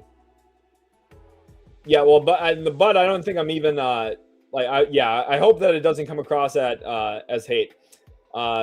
Cardiac Nick says, how would the Hawks have number 2? Let's go back over here real quick and share, because there is still some questions. They own the Pelicans pick. So, and they own the best of either New Orleans or Milwaukee. So the Hawks actually have a 10.4% chance of having pick number 2. And you can see hey, that actually stacks up really well in this draft class. And if you look at their number 1 odds, they have a 9.8% chance when you add these two values together, because they have the swap best. So they actually have better odds than Memphis, despite being technically below Memphis in the standings because of the swap option. So keep that in mind. It's a real possibility, and I'm seeing some realistic some people saying these are realistic predictions. That's really what I'm going. It's all vibes, right? There's no way to tell the future, or can I? We'll see. If this exact 4 happens, people are going to start calling me clairvoyant or something. But we'll see what happens. I did miss a couple super chats. Let me jump over to these. Breezy says, what would be your ideal lottery outcome for today? So that was my prediction. I don't really have an ideal lottery outcome. There's a couple things. I would love to see Indiana keep their pick. That's one thing I want, because they're just a really good team. And, they built their team organically through trades and, acquiring players in ways that most teams don't, honestly. They traded for Siakam, they traded for Nesmith, they traded for Halliburton, they drafted Nembhard in the 2nd round. They don't really spend a lot in free agency, and when they do, it's smart. They traded for Obi Toppin. They acquired TJ McConnell many years ago when really the league was out on him. They've just made a lot of smart decisions. They have a great coach, a coach that I grew up watching coach my Mavericks, and Rick Carlisle. I always have liked his offensive style of play. I feel like he's super creative with Spain action. He sets up the middle third of the floor well. Obviously, their transition pace is so fun to play with. That would be awesome to see them get a high pick. It just would be. Utah, obviously, the storyline of them getting first overall for the first time ever would be cool. I would like that. As a Mavericks fan, you guys know I would love to see Dallas get a high pick, but do they deserve that, or is that really ideal for the league? Maybe not. The Golden State angle is fun. Chicago's a team that I think could really use it, and I would actually like to see them get that pick. The Bulls, first of all, I like their hire of Bryson Graham. I think it's going to be important for them to get a a quality pick in this draft. So we'll see. And they have pick number 15. So them getting a top 4 pick would really spring their future forward. And then Jay, thank you for the $5 super chat. Let's get some of that confetti in here. So should I be manifesting over the first pick still as a Pistons fan? And Thunder getting a top 3 pick is inevitable. It would, if the Thunder get a top pick, again, they have over a 7% chance at a top 4 selection in this draft. Teams are going to be freaking out. They're getting a cost-controlled quality player who, if like, let's say it's Caleb Wilson. That's all of a sudden an elite athlete to add into their bunch. Oh my goodness. If they get DeBanza, that's another self-creator, something they don't even need, but they'll just say, oh, thank you. If they get Cam Boozer, it's like perfect for the way that they play. Him and Holmgren would be just devastating together in high-lows and everything that you can really do on a basketball floor. And then Peterson would be like, hey, this team historically maybe hasn't shot enough threes. They have addressed that. Isaiah Joe getting more playtime the last couple of years has helped, but also acquiring Jared McCain helped. How about we get the supercar version of that with Darren Peterson? I don't know, man. Clippers getting the top 4 pick would be terrifying. Cyrus here says would be too funny if the Mavericks win it again. BS Express Sheldon says, you know it, TJ getting us number 1. TJ McConnell is the good luck charm there in Indiana, so I would love to see that. I don't know. Baja says, why am I a Kings fan, bro? Baja, I don't know. The first 3 letters of your username is a good answer to that question. Joe here says, I don't care about the draft. Oh, well, Joe, it looks like you probably shouldn't have clicked on the draft lottery video if you don't like the draft. YouTube's one of my favorite places because I have people commenting stuff like, I talk too much. Yeah, you clicked on an hour-long video. Like, I'm going to talk in my hour-long video. Want to just sit the camera? You just want me to sit here and look at you? How is that content? I don't know. It's just some of the stuff is just hilarious to me, honestly. I have such a good time, and some of the comments I read are just hilarious. Clay says, what's good, Sheldon? Appreciate you, Clay's being back in here. He says, hope all is well. Excited Portland is out of this draft so we can finally trade future first. Yes, that's a huge deal. Portland still had a lottery-protected first. The fact that they made the playoffs this year conveyed that pick to Chicago at number 15, which we just referenced. And that's huge for them because it opens up flexibility. Like trade for Giannis Antetokounmpo, cough, possibly. Something I've been talking about for about 7 months now, 8 months at this point, as a possibility before anyone else mentioned it. Now that's starting to pick up steam going into this offseason. I'm just saying when there's flexibility, there's a way, and there's a lot of flexibility right now in Portland. Clays, appreciate you being in here. Elijah says, as a Pacers fan, I need some healing. The past 11 months have been hard, and we deserve this. I mean, one thing too. Let me go into full screen because this is some serious talk. Quick, the Halliburton injury as a non-Pacers fan was probably the most devastating injury I've ever witnessed in basketball. The way that he had started Game 7, a win or go home, win it all setting, he was on fire. And honestly, in the first 8 minutes of that game, first 6 minutes of that game, whatever the time was, I don't remember the exact timestamp, but he was on fire, just drilling threes. It felt like he was going to win the Pacers the NBA Finals, and it was going to be one of the best playoff runs ever. It still is one of the best playoff runs ever, but it was unbelievable.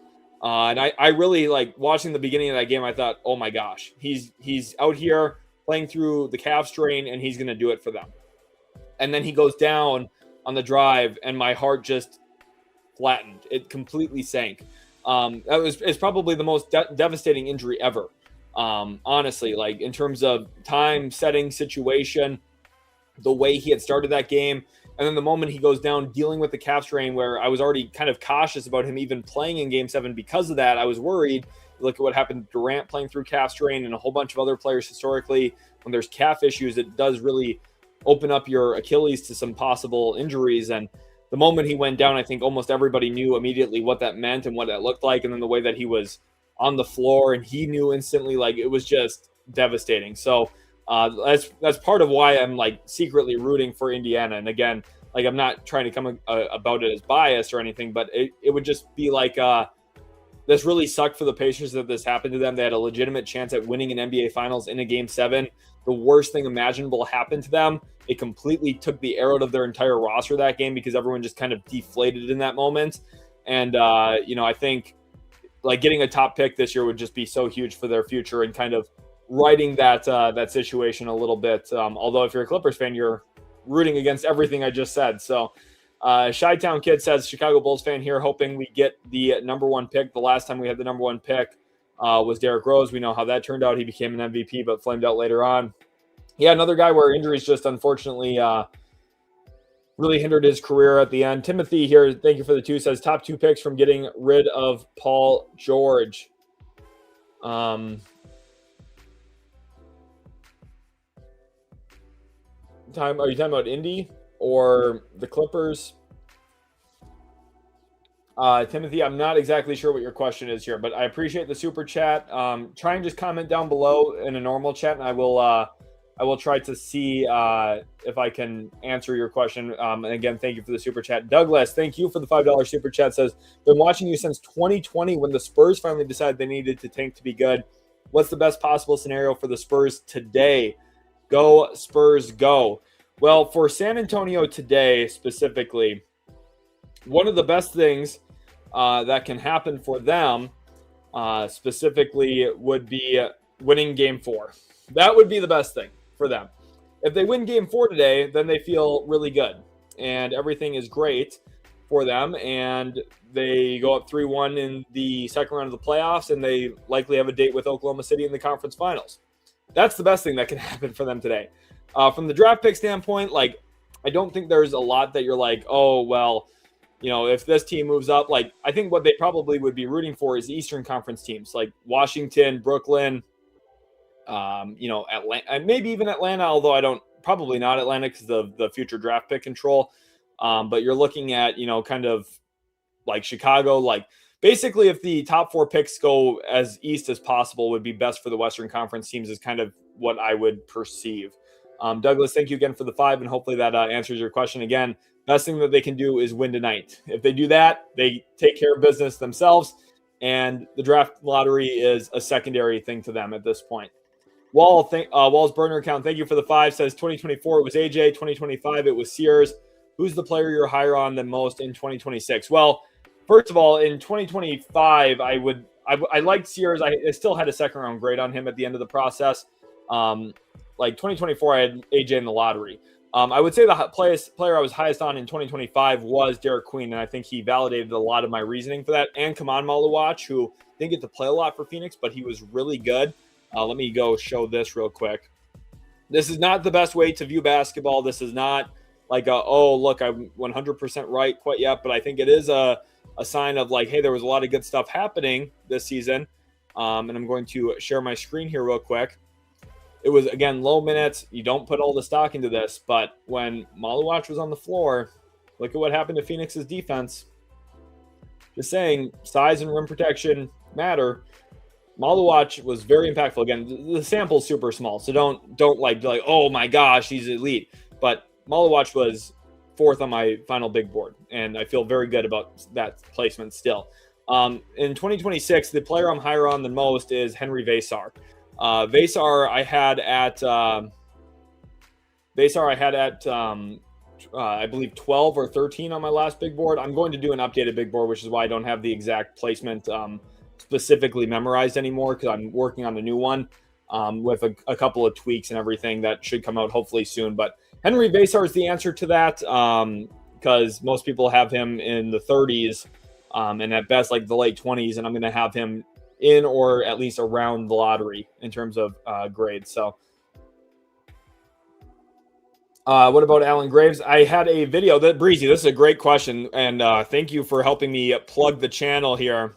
Alan Graves breakdown just came out yesterday. So if you want to know about Alan Graves, the best thing you can do is go check out my Alan Graves video breakdown. It's about 40 minutes long, 35 minutes long, and talks about him in depth. A lot of film breakdown, study, a whole bunch of great stuff. MJ here says, watch OKC get a top pick. They have a 7+% chance of getting one. So it would be definitely terrifying.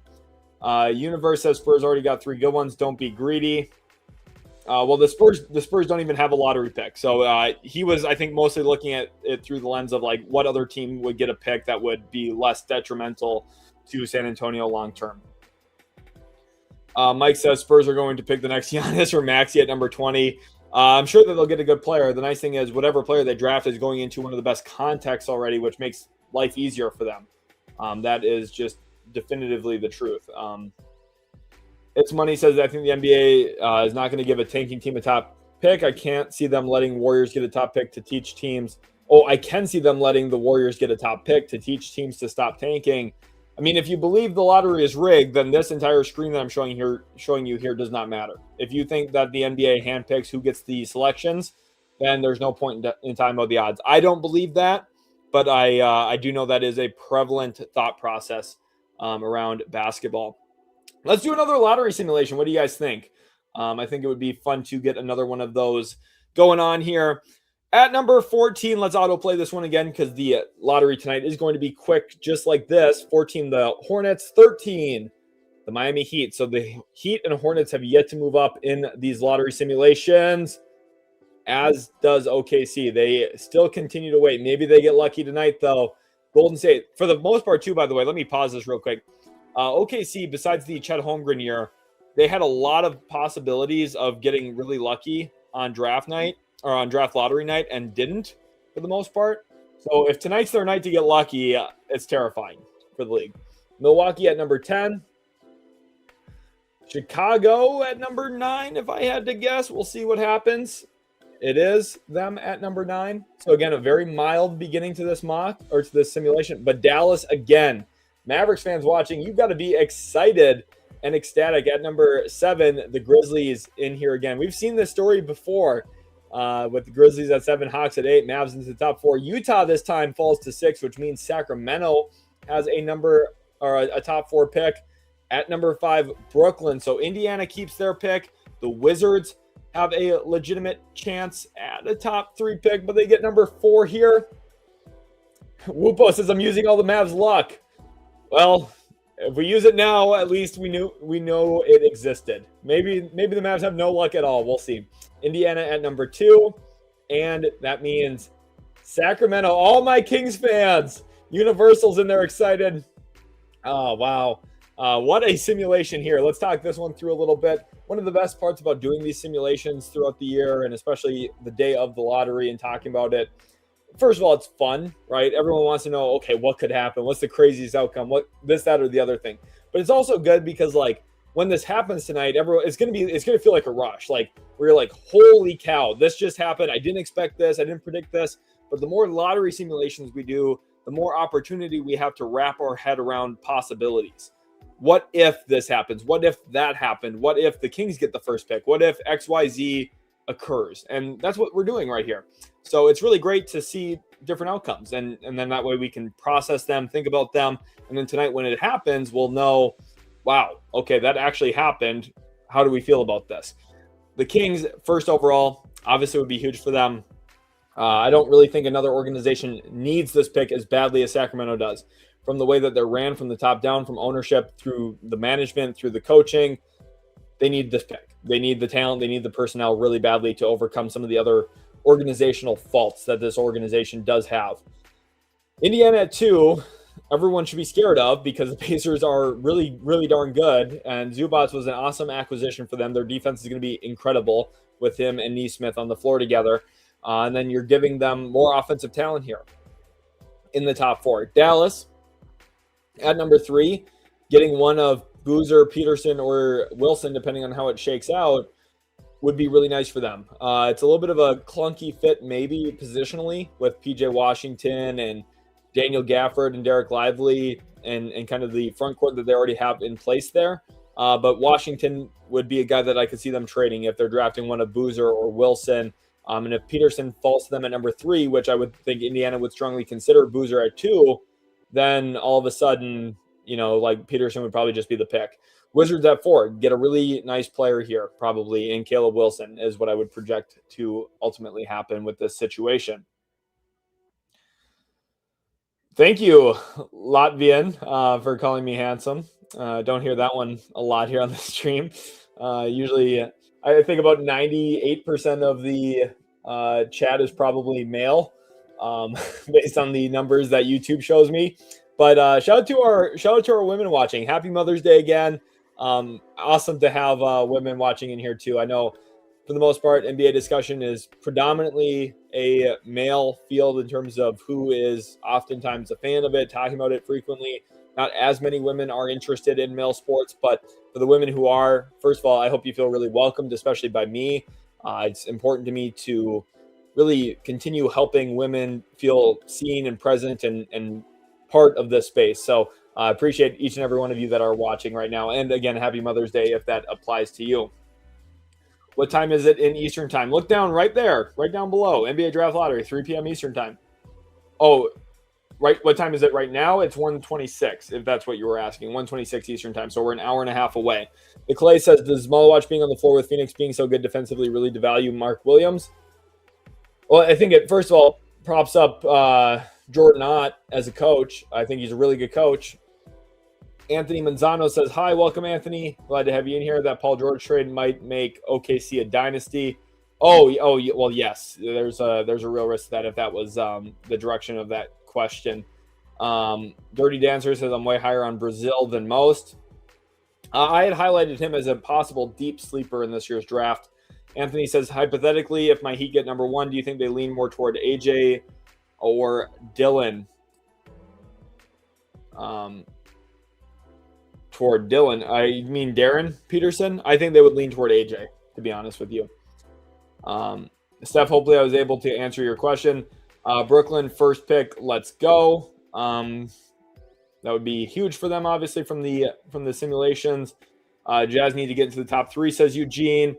Love seeing all the comments. Lottery is at 3 p.m. Eastern time. Wupo says, with how much people talk about it being rigged, the NBA would probably want to chalk the draft at this point. I mean, being in discussion is not a bad thing. The NBA probably likes the popularity, even with all the discussion being around if the draft lottery is rigged or not. Tanisha here says, if my Warriors get a top 4 pick, that would be a blessing. Definitely could be. Definitely could be. Let's. I need to make a quick tweak here real quick. Let's do that and this. All right, real quick. My prize picks.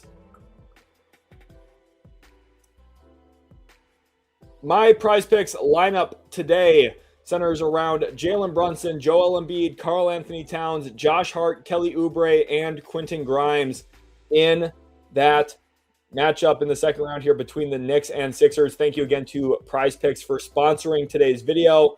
If you play $5 using code HMA, you'll get $50 instantly in lineups. Again, play $5, get $50 instantly in lineups.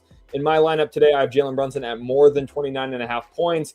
Joel Embiid at more than 19.5 points, with the Sixers fighting for life here and the Knicks looking to close out that series in a big way. I can see Brunson getting going, Embiid being such a focal point for them, obviously, offensively. I have Cat at more than 19.5 points. I think they'll be able to hit him a couple times as a trail big man down the floor, a few pick and pops, and then obviously his ability to drive it has been instrumental for the Knicks so far this postseason. Josh Hart at more than 9.5 points. It's a big game today. He's going to come out with the energy and try and help the Knicks shut the door. Oubre at more than 7.5 points. I think that will be something the Knicks will allow to have happen. And this part of what they've allowed this series for the most part is Oubre playing into space a little bit more than trying to rotate as a late helper on him, which opens the door for some scoring opportunities. And then Quentin Grimes at more than 5.5 points. When he's on the floor, he's typically aggressive. So I could definitely see it shaking out like this with those guys being aggressive. Reminder that Prize Picks is available in more than 40 states in the United States, and to please play responsibly. I can't emphasize that enough.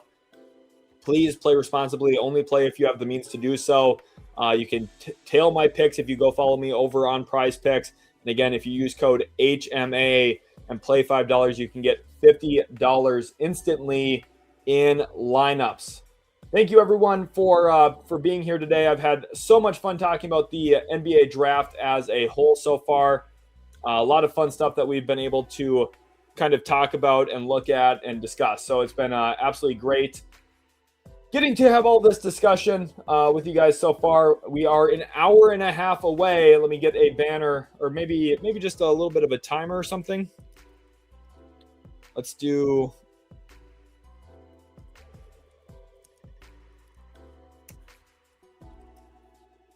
There we go. Let's go over to this tab. This is how far away from the lottery we are. Hour and 29 minutes away from the start of the NBA draft lottery over on ESPN. I will be sharing the audio, of course, with you guys. So this will be the place to be. Appreciate everyone. And again, thank you to Prize Picks for sponsoring today's live stream. Sereno says they aren't going to let the Mavs get number one this year. We'll see. We'll see. Everyone already thinks that it's rigged, so maybe they're rigging it for Dallas again if they think that. Boatargi says, Luis, Boatagiati, Lakers precisa draftar jogadores jovem. Well, do I think they're going to draft young players? I mean, maybe. I have a mock draft coming out later today, about an hour after the lottery is done, that will showcase a possibility for the Lakers to consider at number 25 in this draft. So make sure to stay tuned for that, Luis, but appreciate your comment down below. The Clay says, going to my first summer league this year in Vegas. Excited to see these picks. Clays, that'll be a great time for you. I really hope you enjoy it. I went to Summer League a few years back. I'm hoping to get back sometime soon when my life slows down a little bit. I will not be there, unfortunately, this year. We've got some moving stuff and starting a couple new things up too in July. But it should be a great time for you, and I really hope you do enjoy it a lot. Darren here says, let's go Kings. Appreciate you, Darren, for being in here. Sir says Mavs going to fall to 5. That is actually not possible. Again, I want to make sure that you guys understand how the lottery works. The lottery, as you can clearly see here, only draws the top 4 picks, which is why a team like Memphis, who had the 6th worst record, cannot pick at number 5. Dallas can't pick at number 5. Dallas will either have pick 8 through 11, 8 through 12-ish, or they'll have a top 4 pick. So I just want to make sure that everyone is aware. I'm going to keep these odds up on the screen. Take your time to look at them, process them, and realize what they mean. Again, only the top 4 picks are drawn through the lottery, which is why you see this kind of step ladder over here to the left, or to the right, excuse me, ascending to the left, where they can't have, or certain teams can't have certain picks based on how the current situation is set up. Miles says Bucks deserve it. Well, for Milwaukee to get a top 4 pick, the only possible pathway would be New Orleans pick moving up and Milwaukee's pick moving up. They need both of those things to happen, which is very unlikely. Quay here says, do you think Giannis rumblings happen soon? Yes, there will be more Giannis rumblings for sure. Benchmaster says you should do a live mock after the order is revealed. I will have a mock draft video out on the channel, so watch for that. Okay, I'm telling you that's coming out very shortly after the stream. Okay, very shortly. Aura Greatness says exactly. Nets have the least talent. I don't know why there's this Kings glazing. These dudes get lottery picks almost every year. Now it's our fault. Well, again, this is Aura. This is an important thing to understand. I continue to say the word needs versus deserves. I have not said one time in the stream that the Kings deserve the first overall pick. I have said that more than any franchise, they need the first overall pick. And the reason I believe that is because I think Sean Marks and the Brooklyn Nets organization is more competent than the Kings organization. Like you're pointing out here, the Kings get picks and they mess them up. They get young talent like Halliburton and they trade them. They're incompetent. That's why they need the pick. Don't deserve the pick, but need the pick. And that's an important thing to understand. It's not glazing. It's actually me putting down the Kings organization a little bit, saying, and Kings fans agree with this too. They know that I'm right here, saying this organization is not well ran. And I think that's very clear, which is why they need a surefire pick in this draft more than even Brooklyn needs it. It would be great for Brooklyn. Brooklyn maybe deserves it a little bit more, but we'll see how everything shakes out. Dirty Dancer, you're hilarious. Adam, yes, I will be streaming live during the draft lottery. Everyone needs a smile. Says, do you think Wilson can develop a reliable 3-point shot? Not reliable in terms of the, hey, shooting 38% from 3, but reliable enough where you have to guard him a little bit, which is probably all he needs anyway. Big J says, not number 5 today. Would be incredibly unfair given Dallas got number 1 last year. Wizards fans sitting here praying for that. And again, now of course, the internet has issues with Tankathon of all things. But let's go over and do another lottery simulation. I know you guys love the lottery sims. Let's spend another minute here with a new one.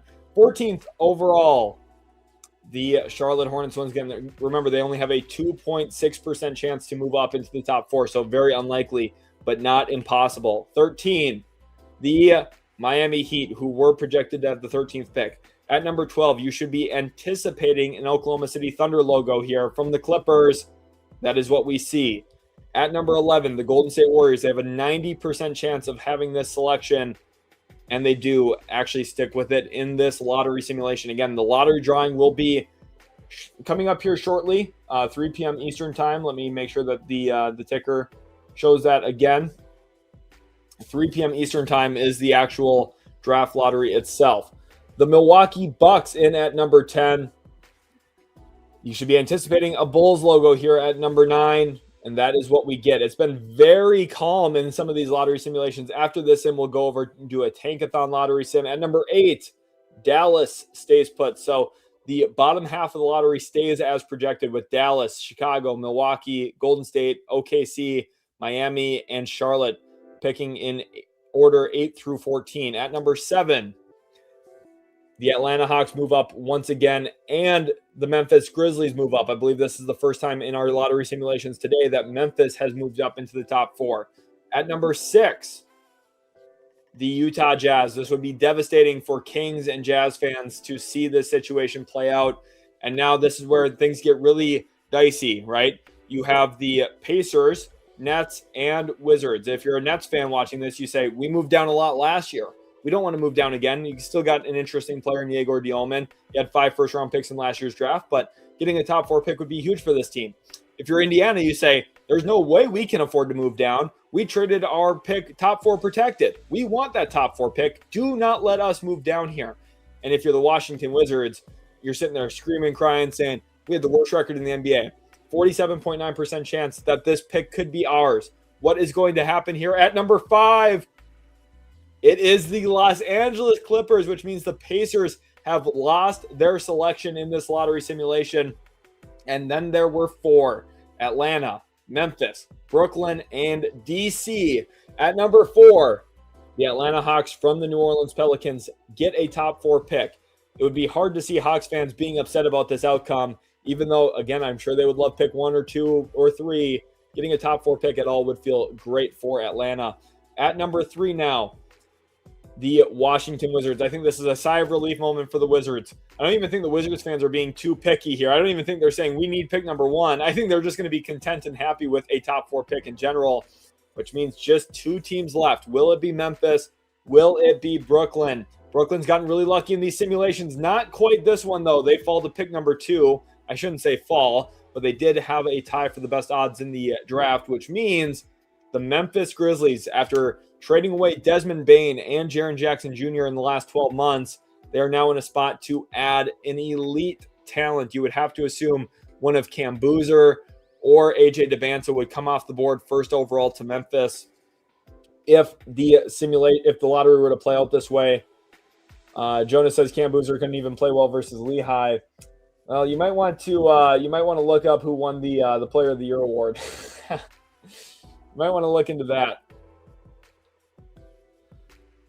Dylan here says, shout out to moms. Yes, happy Mother's Day. I ordered my mom DoorDash today. I live, unfortunately, in a different state from my mom. I'm supporting my fiance through grad school right now. So we moved for her grad school. Obviously, it's unfortunate not being able to see my mom in person today, but FaceTimed earlier and was able to DoorDash her some good food. So hopefully she enjoys that today. Mike says new NBA draft rules: you cannot get the number 1 pick 2 years in a row. That is not true. Dube says inclusive. Sheldon, we love to see it. I mean, the more people that we have talking about basketball, the better. It's great for discourse. And Dube, I appreciate you being in here. Where are we watching the lottery today? ESPN will have the lottery.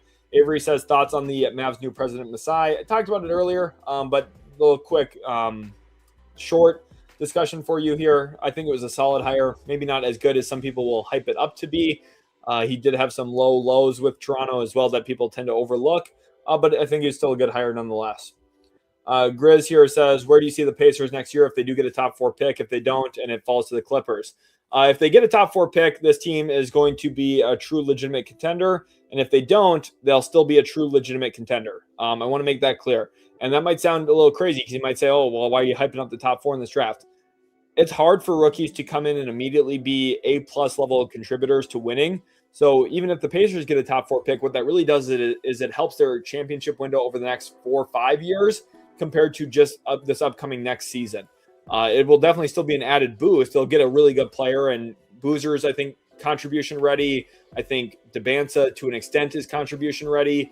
And when I say that, I mean in terms of like really, truly positively impacting winning. They're obviously going to be able to put up numbers right away in their careers, these guys at the top 4. So I don't think there's a huge shift either way for next season. Like, it will be nice because it's just another rotation player to have on your roster who's good.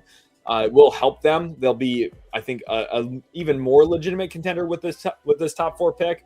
But they also have flexibility if they lose the pick. So keep that in mind. Jake in here says Sheldon the Stud is how he's referred to in my house. That's crazy. Appreciate you, Jake Ed. You guys make me laugh. I love my community. You guys are absolutely awesome. Vincent here says, what teams y'all think Darius Acuff would be a perfect fit for? Dallas would be a good fit, although I don't think Masai Ujiri would operate that way given his draft record and the fact that Dallas will probably look at some kind of wing or something at their pick if they don't move up into the top 4. And then, I mean, Acuff for some of the other teams, like, it really depends on where everyone lands, which we'll have a better answer of. But like Sacramento would be able to give him the ball right away and lean on his creation upside. So Benchmaster here says, Pistons fan, glad we're good, but I miss lottery hype. Lottery's fun, man. It's devastating. It can be really trolling and feel damaging at times. But it is a fun experience for sure. Curry here says, imagine AJ being taken under Siakam's wing would be really nice for him, for sure. Caleb can gain some muscle over time. Yeah. I think the best way to view Caleb Wilson is as a big, athletic, long 4. Miles says, if the Warriors or Heat secure a top 4 pick, do you think they would trade it? I just don't think you should trade a top 4 pick in this draft. I really just don't. Last year, people had the same discussion about Dallas when they got number 1. Would they trade it for Giannis? People talked about that for the Spurs. Would they trade number 2 for Giannis? And the entire time, I maintained the standpoint of no, you don't trade the 1st or 2nd overall pick in the draft for a guy into his 30s. You just don't do that. And again, if I was Miami or Golden State, I would not do that. But I mean, I could see like the Warriors, given their circumstances, being a little bit more aggressive and considering that. But I think that would be really risky for them at the very least. Draft lottery is at 3 p.m. Eastern time, so we're an hour and 17 minutes away at this point. Will Smith here says, I think the Paul George trade continues to pay off for the Thunder. They will trade their pick for multiple first-round picks. Oh, I see what you're saying here, Will. Would be interesting to see if they trade down. They definitely could. Mr. Grazer says Tatum is the weakest 4 in the league, always on the perimeter, avoiding contact. I mean, he won a title, so he's a really good player. American Flag here says the league owes the Mavericks another number 1 pick for trading Luka. Well, Nico Harrison's not with the organization anymore. There's already been a retribution for that decision. Jimmy says, I can see the Mavs moving up again. I mean, anything's possible, right? Again, any single lottery simulation. I think now is a great time. Let's go over to Tankathon. Let's reset the lottery here, and we're going to simulate in 3, 2, 1. Utah up to number 1. Bulls fans got to be happy here, seeing Chicago in at number 2. Sacramento jumps up to number 3. Brooklyn down 1 spot to number 4. Washington falls to 5. The Clippers have pick 6 now after the Pacers fall 4 spots. Memphis slides down. Atlanta slides down, and Dallas slides down. So I think Tankathon, one of the nice things that shows is this little changed, like how much did the pick rise or fall. And you can see with Chicago jumping up so much, the impact it has on Memphis, Dallas, and that Pelicans pick, which conveys to Atlanta. So keep that in mind. That's a great point by Samuel about who doesn't deserve it, but you're hoping that they get it. 21 World B wants to know where you can watch it for free. I will have the audio here on the channel, so you can watch here for free. This will be the best place for you. What's my opinion on the Axel Lindeborg? Good player, really good player. I've kind of compared him a little bit to Josh Hart Plus, which is a really, really solid player. JTB Ball says on the ESPN lottery sim you can use the user picks option to reveal along with the actual broadcast and see how each team's odds change as each pick is revealed. Let's go over there quick and play around with that quick. I've not used the user picks, so if I do that, do I? Oh, I see. So I get to pick who goes here. I see. So then if I were to pick Warriors, I see. Interesting. Cool. So I could have like fun with this, picking a whole bunch of, and then this would move every other team into the top 4. Okay. So that's good. So yeah, we'll plan on doing that for the simulation. So JTB Ball, let's get some W's in here. Everyone comment WJTB down below. I got some confetti flying in for him because that's a great little note. I have not played around with that actual setting quite yet, but get those W's for JTB flying in here because it's a really great note that he made, and it's going to be very helpful for the actual broadcast here during the stream that I'm going to be able to update. So stay up to date with us here. We'll be live through the lottery, so this is going to be the best place to be. Also, I'm going to check real quick on how we're doing on the likes. We are over 326 likes right now, which is really good. Remember, the like goal is 500, so if everyone just takes 1 second, hits the like button, it's completely free to you. And it helps me out a lot. It lets me know I'm doing a good job here. User says, what's the best case for the Houston first that Philly owns? That doesn't move up. It's a non-lottery pick. It's just pick 22 is where that pick will be, user.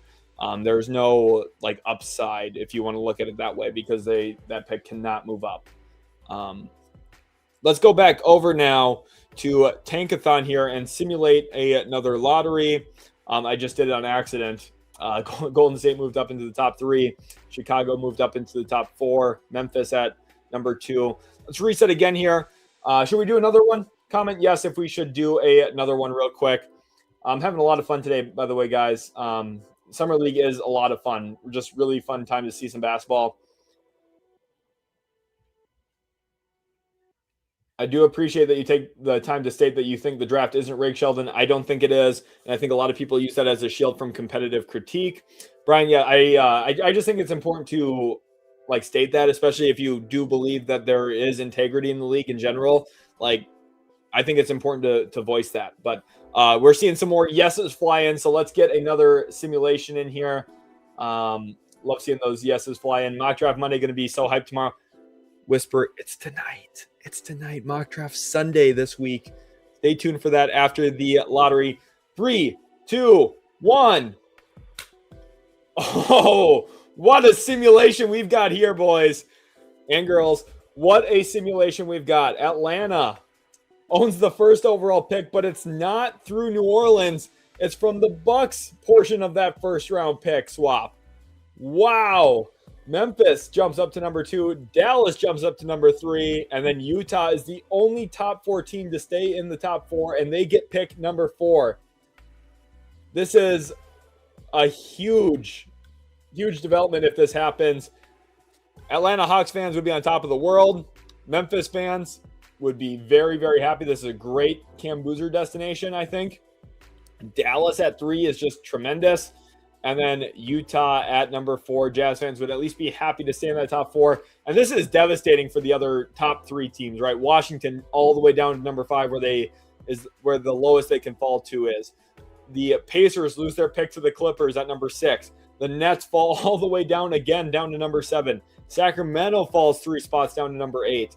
This Bucks pick actually moves up from where they would have been, which is projected number 10. They actually get pick number 9 now based on how this happened. So this is a better case scenario for Milwaukee, surprisingly, despite it ending up in their pick turning into the Hawks at number 1. And then the Bulls fall down a spot here at number 10. So what a crazy lottery simulation that we've had. Kime here says, shout me out. Kime, appreciate you. I hope I pronounce your name correctly. I'm pronouncing it like the Red Sox GM, Kime Bloom. But Kai, appreciate you a lot. Original here says top 4 natural and up to 4 back from the natural spot.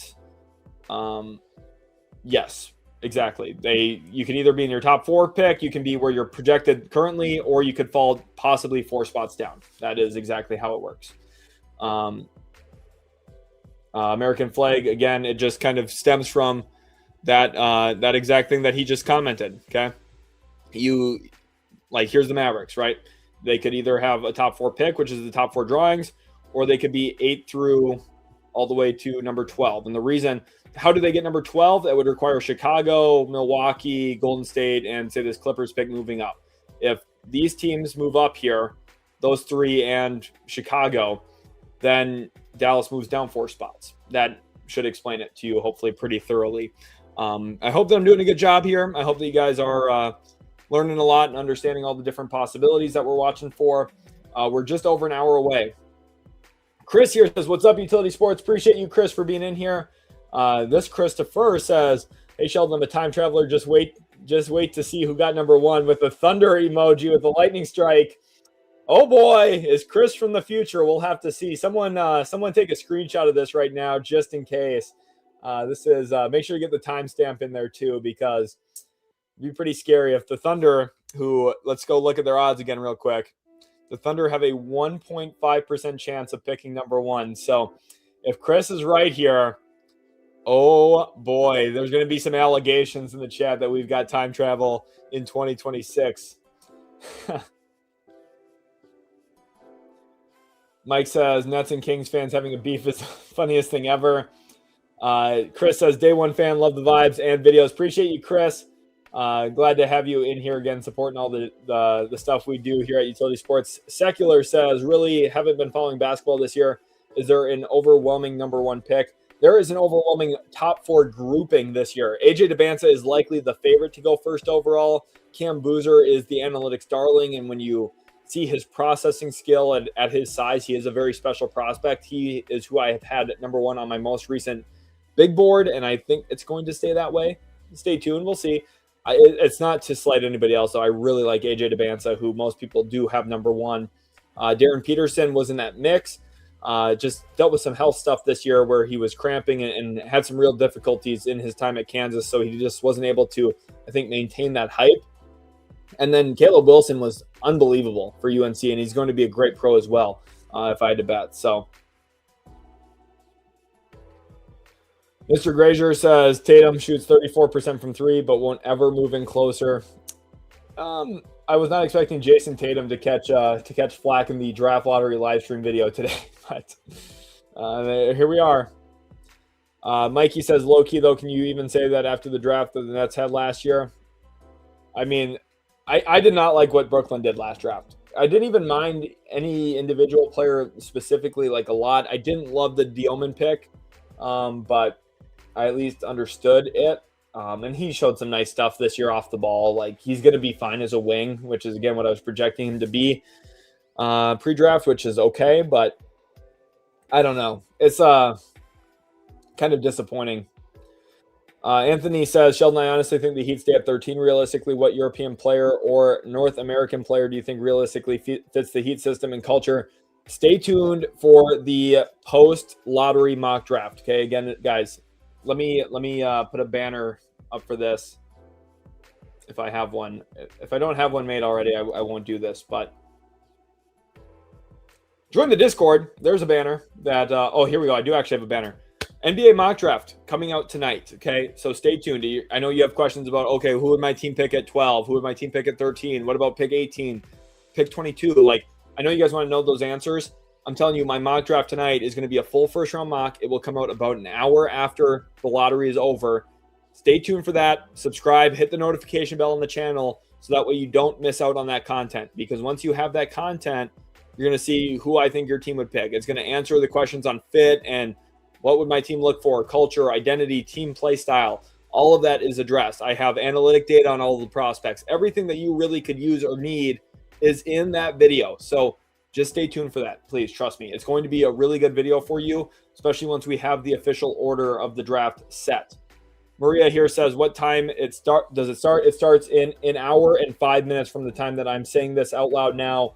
It is 1:55 p.m. Eastern time presently. The NBA Draft Lottery begins at 3 p.m. Eastern time. So stay tuned for that. And again, I will have the audio playing here. OM Ragey says, thoughts on Scotty Barnes and his playoff run? Really good player. I mean, I've been higher on Scotty Barnes than almost everybody the last 6 years, 7 years maybe. I gave the Raptors an A+ on draft night when they picked him. Many people thought they were going to pick Jalen Suggs. Many people were harsh on them after they didn't pick Jalen Suggs based on the year at Gonzaga. I gave the Raptors an A+. He's a really good player. Really, really good player. People really underestimated what he did for Leonard Hamilton at FSU many years ago. Skullpat says, are the Bucks getting a top 10 pick? Based on their odds, the overwhelming likelihood is that they have pick number 10. 66% chance almost. There's a 19% chance that they pick at 11. And a very, very, very small chance they pick in the top 4, because even if their pick conveys in the top 4, they won't even pick in the top 4 themselves based on how it works. So, but more than likely, they'll actually pick at number 10. So, and if they're not at 10, they'll be at, maybe 8 or 9, depending. The Bucks are the one team that could actually end up in these blank spots because of these Pelicans picks. So it's just a very unique situation. All things considered. Let's go back over here now and do another lottery simulation. I feel like it's going very well in the stream today. We have 1,000 people watching live, and this lottery simulation, speaking of New Orleans, delivers Atlanta another first overall pick. The Kings move up to number 2, Brooklyn in at number 3, and Chicago in at number 4. 1 hour away, everyone. 1 hour until the NBA draft lottery. Nobody is pulling off a Wemby, Castle, Harper in 3 consecutive drafts ever again. Definitely not, especially because it started with Wemby. Getting the best prospect of all time is hard to follow up. I don't think anyone's going to get a Wembanyama anytime soon. So that alone is really the big headliner. Pranav wants to know if I'm going to live stream the lottery. Yes, that will be here. The audio will be on the channel. Poetic says, if my Clippers get this pick, I hope we rebuild, trade Kawhi Leonard for more picks. Definitely would be a possibility, right? So let's say that this exact situation happens and the Clippers get pick number 6. The Clippers could either use this pick in a trade and try and be aggressive, although it doesn't look like they would do that after trading Zubats and trading Harden, which means maybe they would use this pick to rebuild toward the future, maybe on the Darius Garland timeline. Or could they trade both Kawhi and Garland and retool and rebuild that way? Maybe. Could they just trade Kawhi Leonard? Probably. Teams that would be interested, there's a lot of them. Houston, Philly, I think Eastern Conference teams like Atlanta would at least show some interest. Cleveland would be involved and interested, perhaps. Like, there'd be a lot of teams around the league. Portland would be a Kawhi Leonard team. Could the Spurs seek a reunion? No, I know Spurs fans are saying, no. Yeah, probably not. But you never know, right? There's a lot of teams out there that would be very in on acquiring Kawhi Leonard, even at this stage of his career. Mo's in here says, if Cam Boozer was 3 inches taller, he would be closer to Wembanyama than he would be to DeBance as a prospect. If he pans out to be a serviceable defender, he will have a tremendous career All-NBA. I agree with this for the most part. If he was 7'1", he'd be the no-brainer first overall pick for everybody, but he's not. He's about 6'10", with shoes on. Aaron with the throw-up emoji. I'm not sure what – that might have been to a past simulation. Someone wants to know what pick the Lakers have. They have pick 25. Josh says, I join as Memphis wins it. It's a sign. Appreciate you, Josh, for being in here.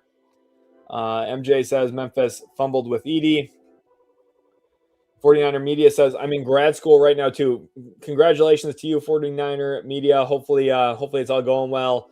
Hopefully you're learning a lot and enjoying. Yes, I will be streaming the lottery. Yes. The title of today's stream is 2026 NBA Draft Lottery live stream. Yes, I will be streaming the lottery. Okay, the audio will be in this video. Okay. Universe says, light the beam. We got Kings fans in here. We'll see. I'm wondering how much light the beam is going to stick around long term. Chris says, Sheldon, if you had to predict just one team getting a certain pick, what team, what pick? I would predict Indiana getting pick 3. That would be my prediction. I just feel it in my blood. I feel it in my bones. Indiana gets pick 3. 321 likes. Is that what we're at right now? Everyone hit that like button. Let's see what we're at right now. On my end, it's showing 373 likes now. So everyone smash that like button. Poetic says, where do you see Kawhi's situation going if the Clippers get the 5th or 6th pick? We just talked about that, so hopefully you're able to hear my answer on that just a minute ago. Captain Fox says, my Warriors need the number 1 pick or top 10 pick. So they can either have pick either a top 4 pick. Remember, the Warriors have a decent chance, not a 0% chance at a top 4 pick. But then overwhelmingly, they would be at pick 11 or later. 77.6% chance to stay at pick number 11, though. Cardiac Nix here says, don't miss the freaking draft lottery one bit.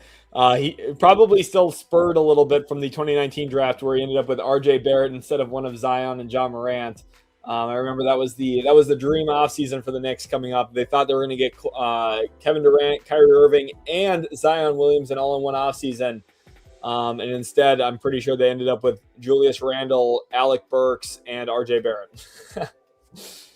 Still worked out okay. Randle's a solid player, but and I really did like the Randle signing for them when it happened too, coming out of New Orleans. But it wasn't quite the firepower offseason that they were expecting. On Twitter, Aquino, appreciate you being in here. Says a little over an hour away until John Wall delivers us to greatness. Let's see if I can find a list of everybody.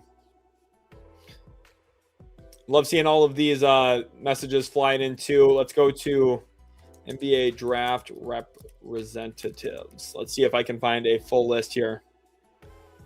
Here we go. Here is the draft representatives, at least for the draft room.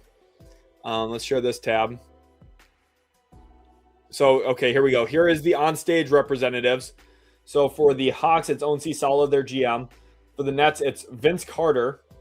You know, obviously, think back to his New Jersey Nets days. Charlotte Hornets, it's Con Knippel. He's been a good luck charm for them. Chicago, Tony Kukoc, former Bulls player and now special advisor. It's funny that they have like Vince Carter listed as legend and Hall of Famer, and they have Kukoc in his like current role, special advisor. Mavericks, Rolando Blackman, legend. Yes, Blackman was an elite Mavericks player way back when. Golden State Warriors, Larry Harris, the assistant GM and director of player personnel. TJ McConnell for the Indiana Pacers. Tayshaun Prince for the Grizzlies, who is now vice president of player and also in charge of player affairs, it appears. I was not aware of that player affairs part of his title. Miami Heat, Alonzo Mourning, vice president there. Milwaukee with Mallory Edens, part of the ownership group there for Milwaukee. Oklahoma City, Nick Collison, special assistant to the GM. Nick Collison, Thunder legend. The Sacramento Kings, Scott Perry, the GM. Utah Jazz have Keontae George there. How awkward would it be if the Jazz get a pick to draft another guard? No, it wouldn't actually be. Keontae George is awesome. And then John Wall for the Washington Wizards. So there is your on-stage representatives. And then in the back room where they actually have the drawing process, here is the list. I'm not going to go through all of these. But if you want to take a screenshot of it, you can. I'll set it up there so my face cam isn't blocking it. There is the list of everybody. So the Wizards with Michael Winger down at the bottom there. If you're a Wizards fan wondering, it's Michael Winger, your president of basketball operations there. So very interesting, right? Very interesting. We are less than an hour away, 56 minutes away from the 2026 NBA draft lottery. I'm going to send out a quick tweet here. Let's go back over.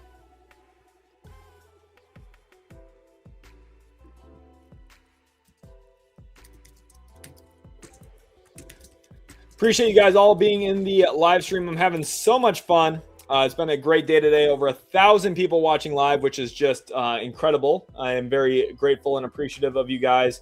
Everyone, make sure to leave a like on the stream if you are enjoying. It's just been a great day so far. I'm just having an absolute blast, and I hope you guys are enjoying the stream as much as I am, because it's just it's so much fun. And I want to make sure today too. I know I've been live for 2 hours already, and we're still an hour away from the lottery, but I wanted to make sure that I spent a good amount of time today just hanging out with you guys, spending some time with the community, because you guys support my videos so much, and you really support me in a big way. And I wanted to make sure I gave enough time and ample time in this lottery video in this lottery live stream to spend time with you guys, talk to you a little bit more, and you get to see me live instead of in video format. So it's a little bit more fun, and I get to spend some real time with you guys, and I really do enjoy this. Like, I hope it comes across genuine, and you can feel how grateful I am and thankful for each and every one of you to be hanging out with me, talking hoops, and we're just having a great time. Like, I feel like it's just so awesome and so much fun. So hopefully you guys are enjoying it in the same way that I am. I'm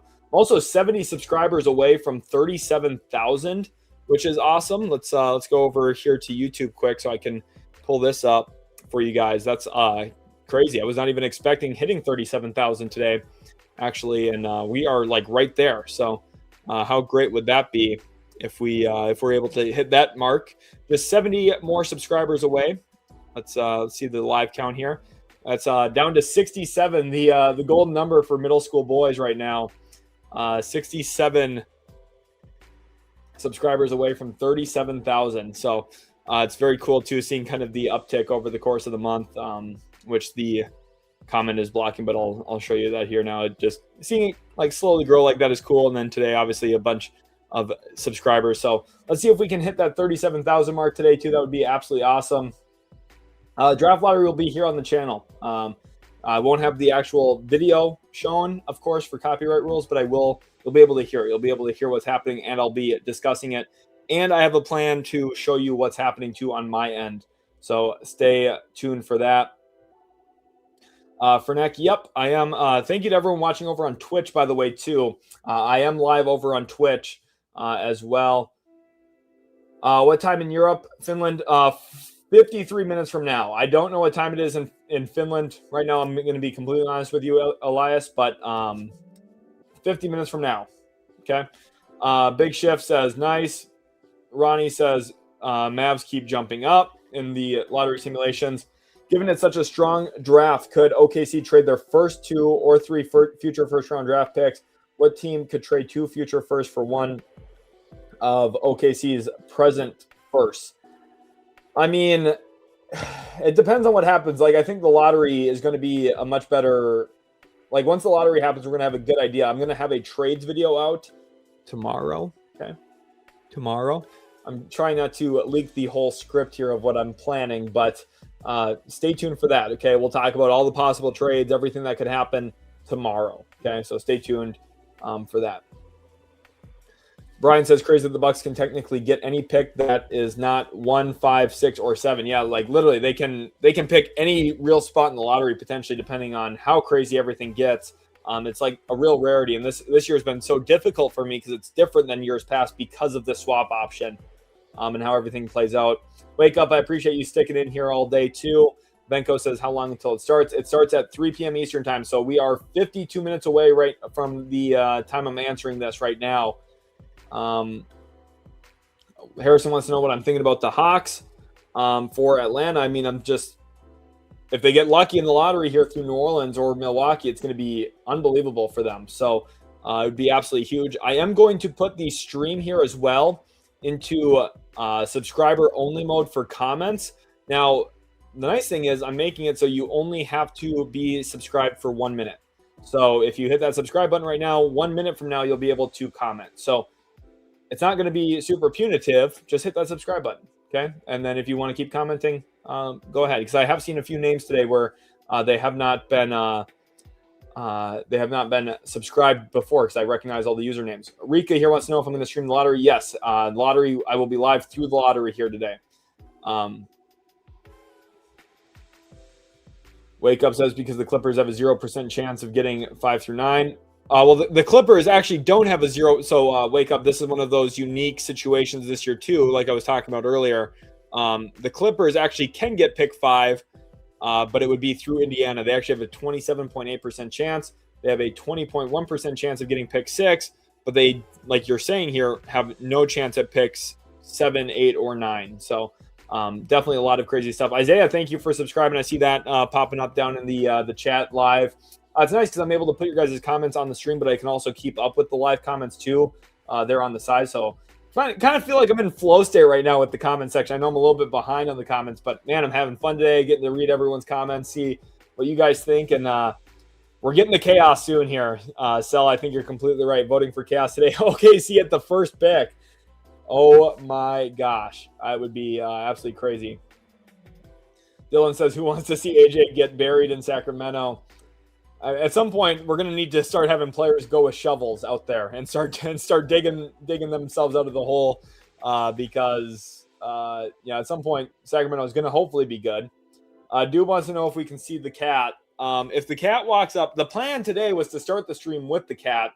I have two cats. I had my female cat here with me at my desk, and about a minute before the stream started, she got camera shy. She ran away. She tends to not pop onto the stream as much. My boy cat, he runs onto the stream all the time. So he likes jumping up here and making an absolute mess during videos too. I have to edit out so many times where he's doing something he's not supposed to do. No, it's 1 hour. 1 hour to go. It's 3 p.m. Eastern time for the draft lottery. It's now 49 minutes. Poetic says, I never liked the trade for Paul George when it happened. Jerry West also wasn't on board with it, but Doc and Ballmer pushed the front office. The only thing, if Shai Gilgeous-Alexander was not in that trade, it wouldn't have been that bad, honestly. If SGA, and obviously, no one, the other thing, 99% of media didn't even mention Shai Gilgeous-Alexander as a big part of the trade. They were all focused on the draft capital, which it was a big amount of draft capital, large, but Shai was the piece that was the devastating part of that trade. And my best friend's a Clippers fan. We watched pretty much 82 games of Clippers games that year, Shai's rookie season. He was devastated that they traded Shai and heartbroken, honestly. Shai was his favorite player. He actually had a rookie SGA Clippers jersey that he had ordered. And 99% of media didn't even understand that Shai was the important part of the trade for OKC, more so than the picks. The picks have been helpful and have been integral in them building a dynasty, possibly, but it really was Shai. If the Clippers kept Shai, the other stuff wouldn't have mattered. Really, it just really wouldn't have. Javier says, what player do I think will get drafted significantly above his consensus ranking? I don't know. I think the player who's going to get drafted too high is Nate Ament, but that's kind of different than your question, but that's the best answer I have for that. Luis says Adam Silver owes Miami for Dame and Rozier. I mean, why would Adam Silver owe you guys for not trading for a player? Oh, no, you didn't trade for Damian Lillard. I don't know. Best American white player in the draft. That seems very oddly specific of a question. I'm just going to skip that one. Ian here says that's a crazy question. What European guard, forward, or center that is projected in the first round do you think fits Miami's system or culture? I mean, I don't think that they're going to be solely locked into drafting a European player in the lottery if that's what they depending on where they pick. I mean, they might just, if they get the top 4 pick, they definitely aren't considering a European there. Joshua says with the first pick, the Indiana Pacers select AJ DeBansa. Robert says, good luck to everybody's team. I want to see those comments flying in right now. I'm going to go back to full screen with some maybe fingers crossed emojis. Wish everyone else luck. Maybe manifest your own team some luck by wishing everyone else well. Good luck to everyone. May the odds, I'm going to sound like I'm from the Hunger Games. May the odds be ever in your favor. Let's wish some love to each other. Almost 1,000 live viewers, by the way, which is awesome. I do think we have topped over 1,000 live viewers a couple of times today already, which is just absolutely awesome. We are 48 subscribers away, by the way, even less than that now. Here we go. It's continuing to climb up, which is absolutely awesome. We are 31 subscribers, scratch that, 30 subscribers away from 37,000. So everyone go hit that subscribe button if you haven't already. I appreciate you all stopping in here. Again, I will be live today through the trade deadline. And then, wow, can you guys tell I'm still scarred from the trade deadline streams? I will be live through the draft lottery. And then after the draft lottery, we have this bad boy coming out today. Okay. So it's been a big work in progress. I've already thought through all the possibilities. I've got a whole bunch of different avenues prepped and ready. And then it'll just be hit and record once the lottery ends.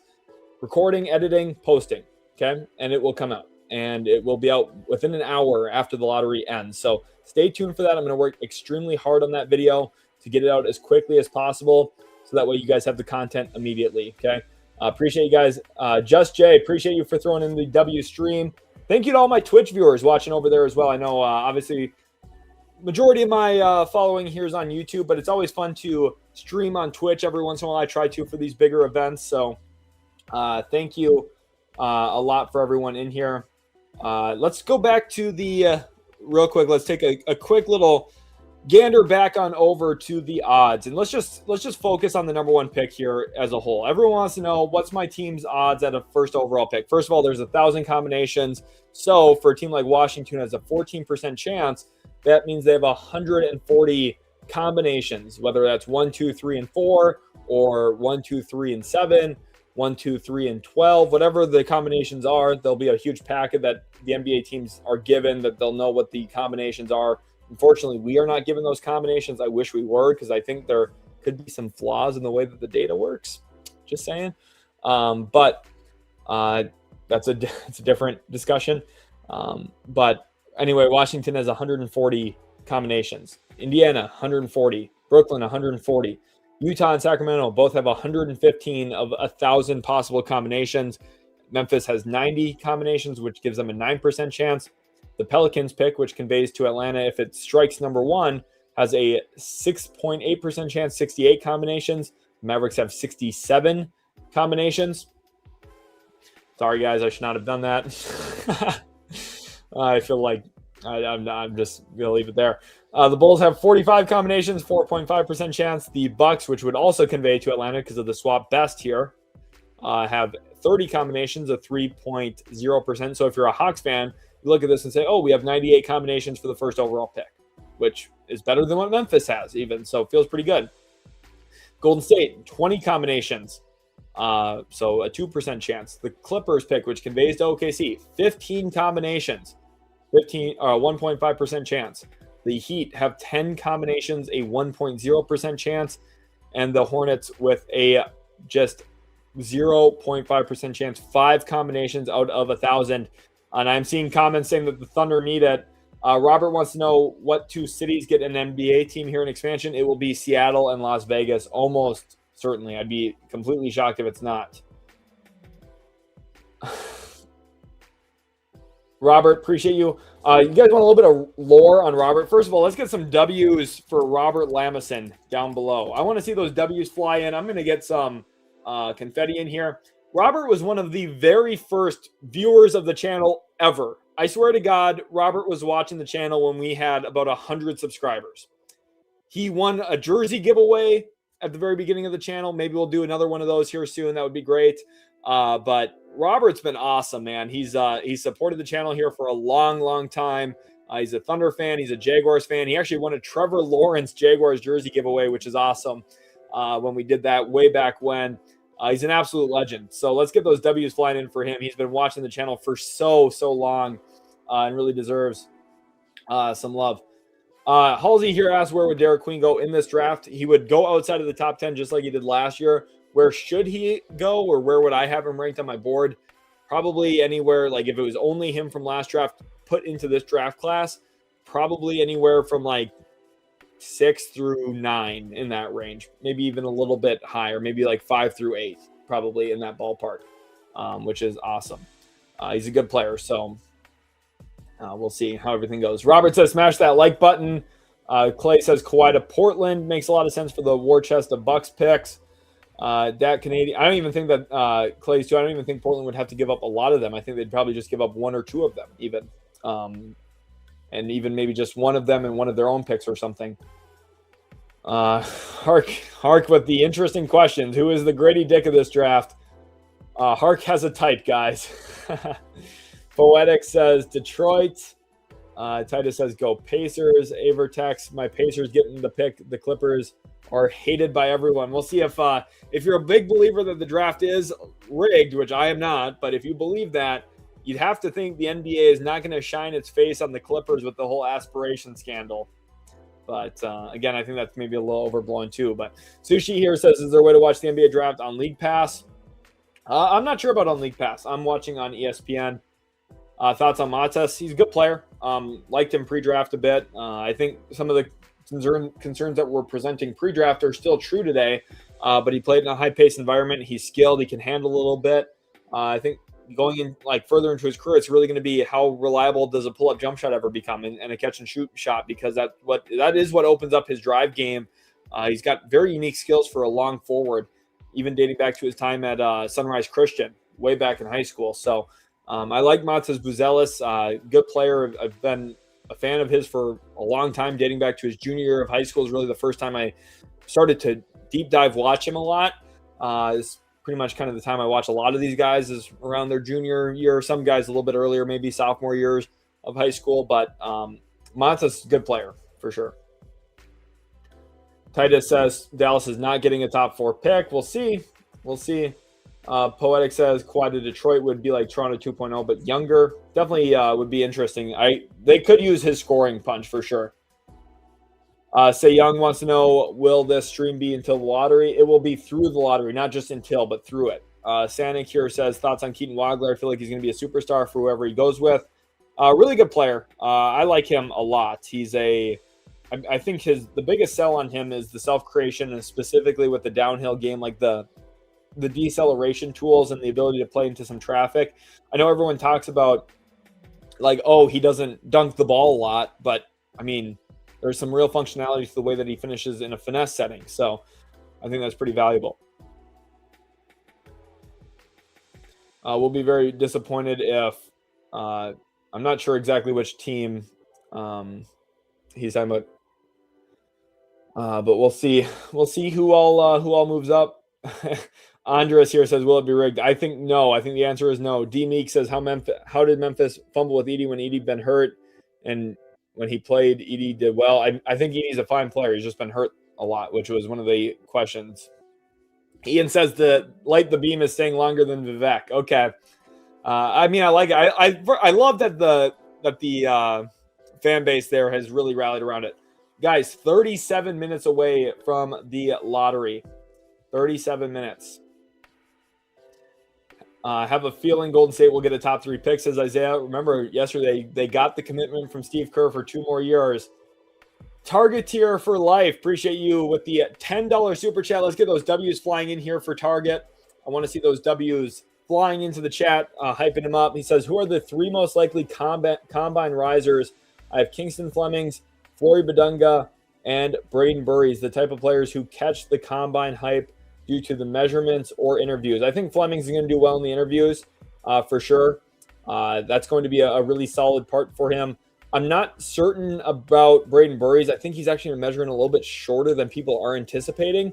Not like he's short or anything. I'm not trying to say he's like 6 feet tall flat, but I don't think he's going to be like 6'5". Like I think a lot of people are kind of expecting that. I don't think he's going to be that tall at the combine. I think he's going to measure in around 6'2.5", 6'3" without shoes on.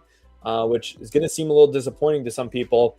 Some like Ugana and Yenso, this is a deep cut. He's maybe going to be a 2nd-round pick. He has a 7'5" wingspan. That will be measuring in very well in this year's draft class. Badunga, I think will do okay in the combine measurements for sure. I think he'll have the athletic testing that will help. I think Caleb Wilson's measurements are going to be really staggering, and that's going to be one of the areas where like people are going to say, okay, well, we've been projecting him top 4. Should he be top 3 or top 2? And that's something I could see happening. I think Keaton Wagler's a guy, like he's just going to be tall and long and lanky. That's going to help his measurements just a little bit, like kind of solidifying his draft stock. I'm trying to think off the top of my head. I mean, I've posted a couple of videos about the combine. I will have a combine winners and losers video at some point this week too, so stay tuned for that. But it's a great question here, Targeteer, and again, I really do appreciate you for the $10 super chat. I'm gonna run through the super chats again here quick and just show them off. Thank you to everyone who has super chatted. It goes a long way in helping support the channel, helping me take time out of my day to bring you guys this content. We've been live for 2.5 hours already. It's just been a great time, and I'm glad to be able to spend this time with you guys. So Thank you to the super chatters. Really appreciate them. I love seeing those W's fly in for them every time too. The Mike here says, what team do you think has the best chance to move into the top 5? I mean, best chance, it just makes me think of this. Like, you know, you're looking, the best chance to move in is Memphis, right? Like, that's mathematically what they tell us. For me, I just have kind of a little bit of a gut feeling towards Chicago a little bit. But if we go back to what I actually predicted, I had the Hawks moving in to that top 5 through the Pelicans or Bucks pick.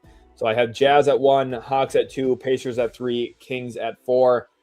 Again, not trying to hate on anybody with that, but that's just my guess on the vibes of what could possibly happen.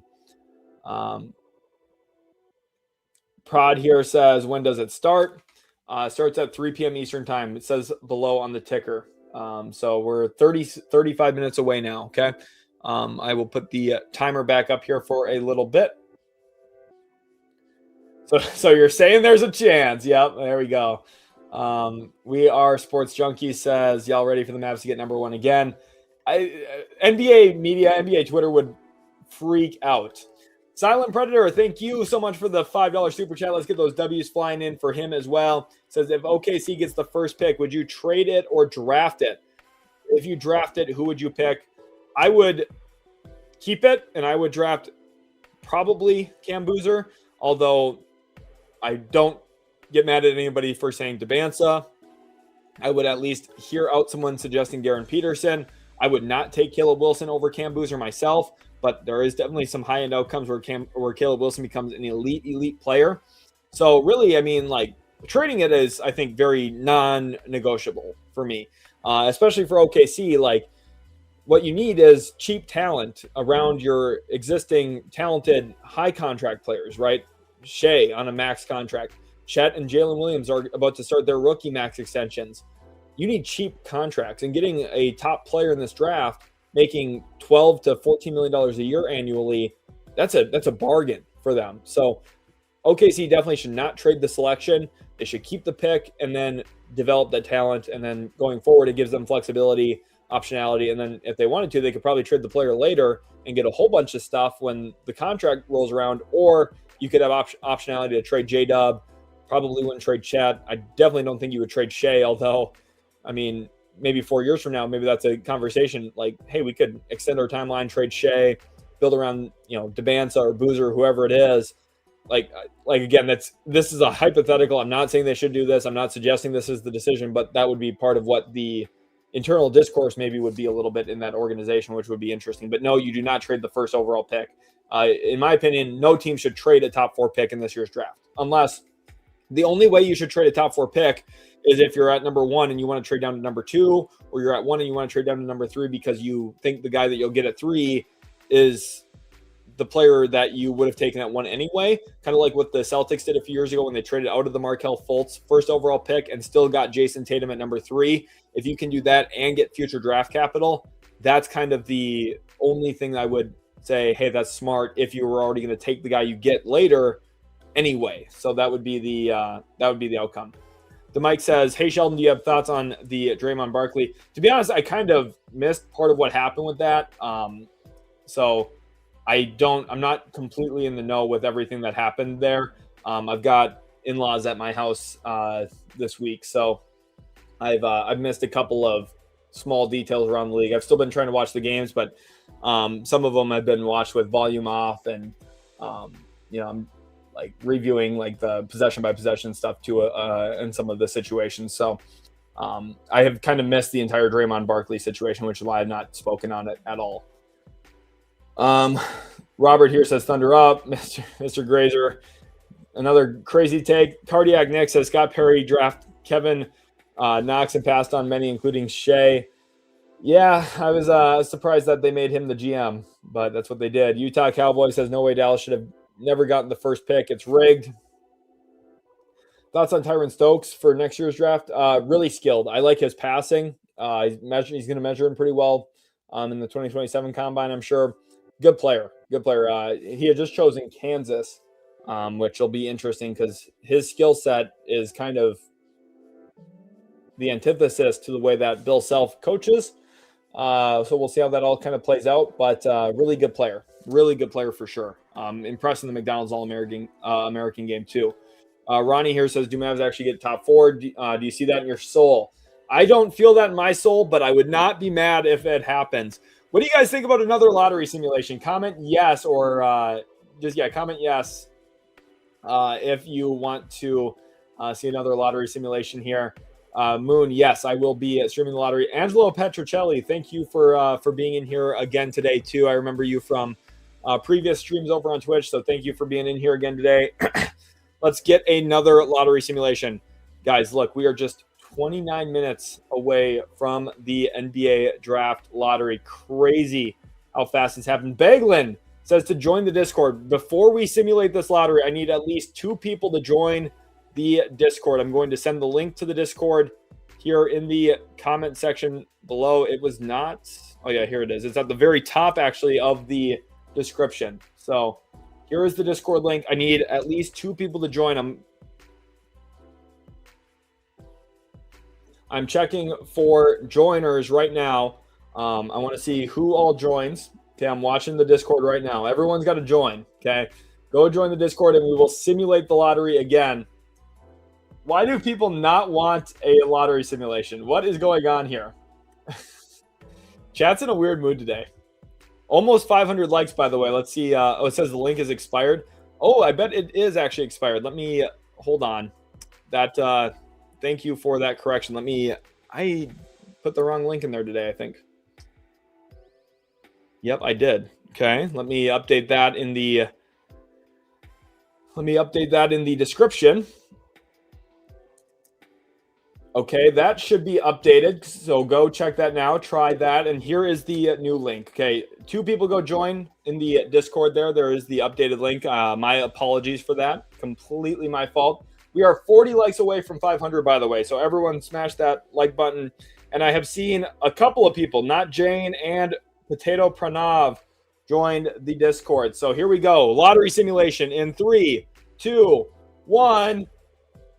Oh, this will get the people talking. The Dallas Mavericks move up to number 1. The Sacramento Kings at number 2. The Atlanta Hawks get picked number 3.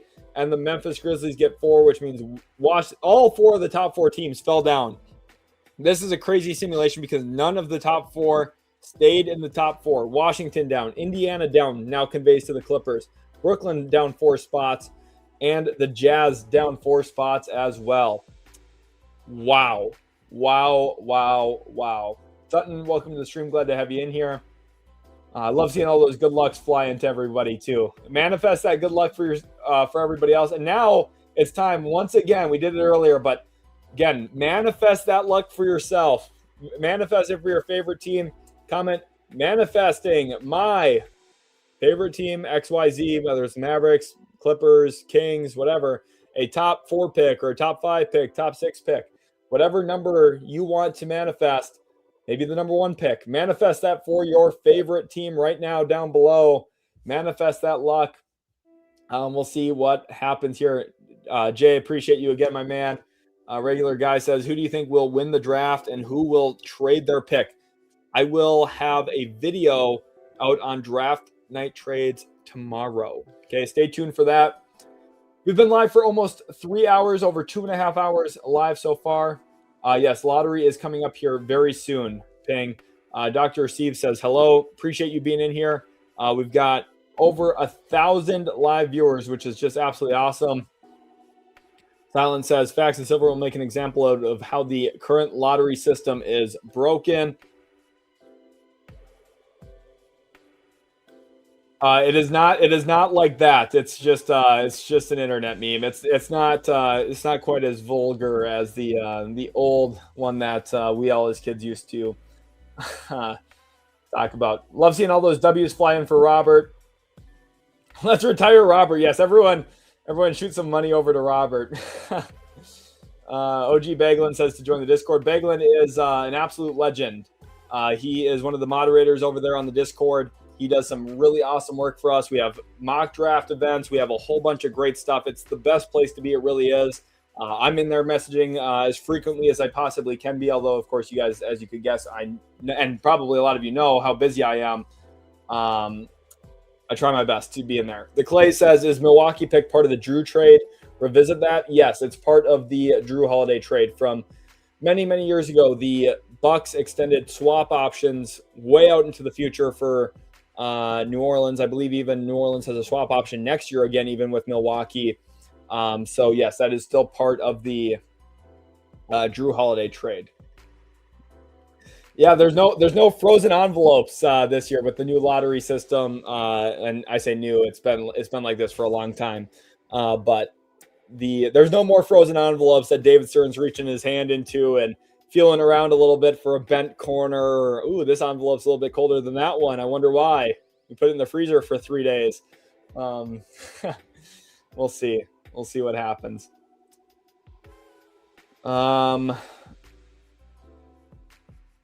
Wyso says, I'm so jealous of whatever team gets Caleb Wilson. He's going to be a fun player. He's going to be an absolute beast, I think, in the NBA. Julian Costa here says, would love AJ to the Nets. Rebuilding is my favorite part of basketball. It's always fun getting new young players. Angelo says, do you think that Wemby's going to win MVP, Defensive Player of the Year, or Offensive Player of the Year? Sheldon, I think he should win either or. Well, he won Defensive Player of the Year. He already won that award unanimously. First time ever in NBA history there was a unanimous winner, which is awesome. Secondly, he is, I think, was he a finalist for the MVP? I don't think he'll win MVP this year, though. I think it'll be Shea. DGC, thank you for the $2 super chat. He says, I'll be a YouTube chat mod. We do have a couple already. I know the chat's flying by quick today. To be honest, I should be doing a better job moderating it myself too, but I've tried to have some fun with you guys here. We're less than 23 minutes away now. Less than 23 minutes away from the draft lottery. That means it's time for another lottery simulation. The way I'm looking at this, okay, we're going to do this lottery simulation, and then we're going to do one more lottery simulation with 10 minutes to go. Okay, what do we think about that idea? Comment yes if you like that idea down below. Comment no if you also like that idea. That way, if you comment no, that you're still agreeing with me because I control the rules here in this situation. Oh, I'm seeing some very excited yeses.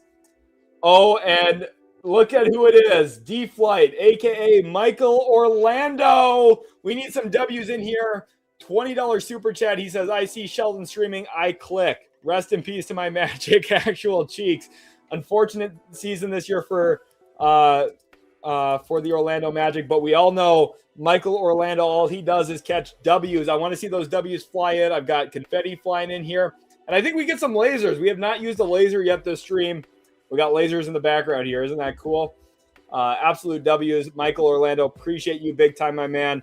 Absolutely awesome to have you, and I'm rooting for the best for your Magic. I did not love the trade for Desmond Bane.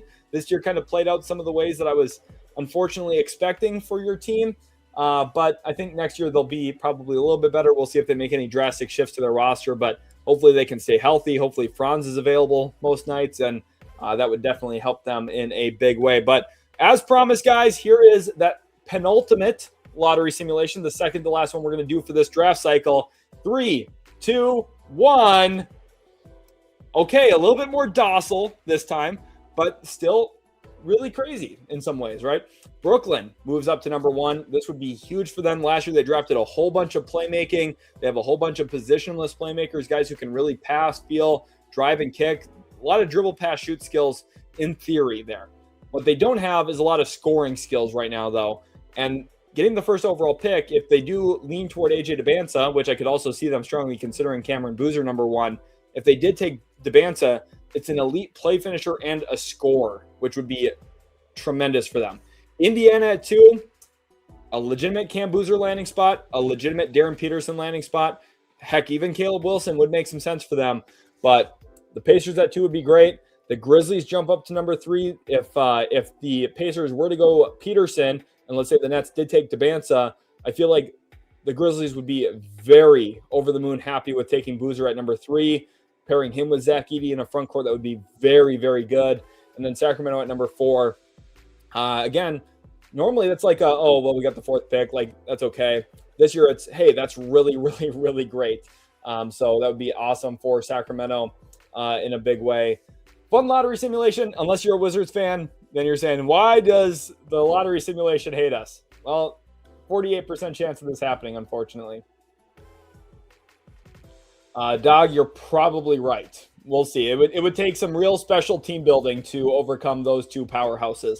Gabby here says, so how far is Golden State jumping after the extension of the head coach that was paving his way out and is now doing a 180 to stay? Looking at a possible, if you think the draft lottery is rigged, if the Thunder or if the Warriors move up today after signing Kerr to an extension yesterday, that would raise some eyebrows. It definitely would. Just Jay says, with this draft full of elite guards, who's your personal favorite of the bunch? I'm going to have a big board coming out soon.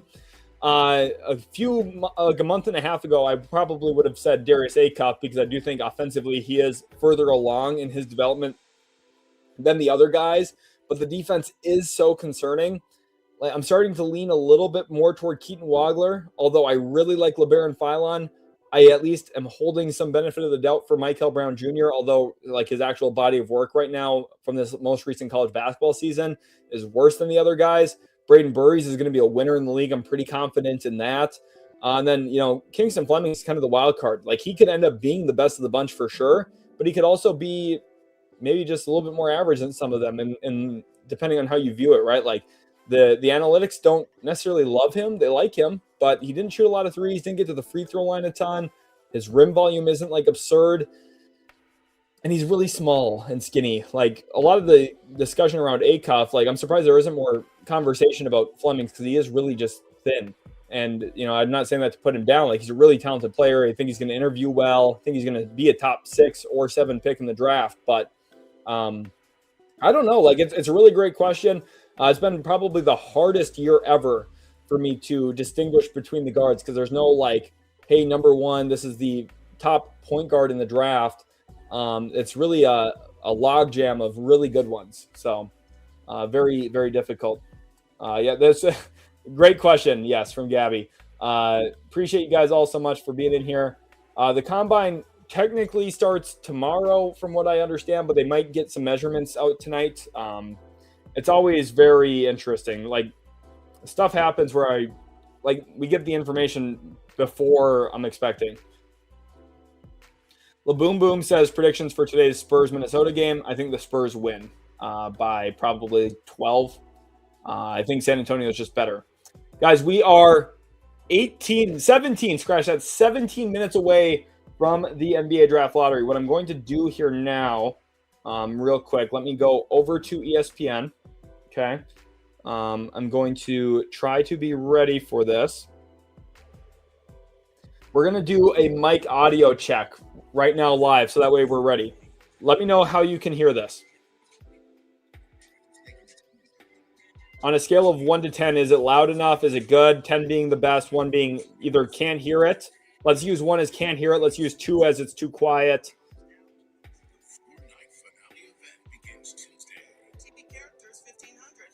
Okay, 2. So okay. I've got a good. Okay, we'll try and work with that closer. I'm seeing that some people can hear it. So what we'll do closer, I had the audio kind of quiet on the way that I was getting it into the mic. I will turn that up, and then we should be good. Okay, so I have a good understanding kind of where we're at, and we'll again do another mic check a little bit closer. But the audio will be in the stream for this. So feeling really good. Again, we're getting really close to it. Today is such a huge day. And I'm going to go back to full screen quick because I want to emphasize this. This is the day that really shapes the next 10 years of NBA basketball in a big way. Some team is going to get lucky and get the first pick. Another team will get really lucky and get the second pick. This dictates all the way 1 through 4 what the draft order looks like. Obviously, that's the entire point of the lottery. But it also shapes the outcomes going forward. And it shapes who's in position to make what kind of strategic moves. It's going to shape trades. It's going to shape long-term outlooks. A team that maybe right now appears dead in the water. You think about Chicago and the beginning stages of a rebuild under Bryson Graham. You think about Sacramento, who it was like a fish out of water in the NBA the last 25 years for the most part, besides one really magical season with Sabonis and Fox. Like, there's a lot of there's a lot of options that all of a sudden, when doors are shut, they might just get opened up tonight. And it's such an important night. It's huge for NBA teams. It's going to save some franchises, and it's also going to make rebuilding harder for some. Like, think about what if Washington does get pick 5? What if the Pacers, who are so close, don't get a top 4 pick? They'll still be awesome, but it is a limiting factor for them possibly if they lose their pick to the Clippers tonight. I would still do that trade that they made. I thought it was very creative and smart, and they set themselves up for possible success with the lottery pick too. But if they don't get that top 4 pick, it obviously is damaging to them in a way. So, and think about it on the flip side, right? What about the Clippers? What if they don't get that 5th or 6th overall pick tonight?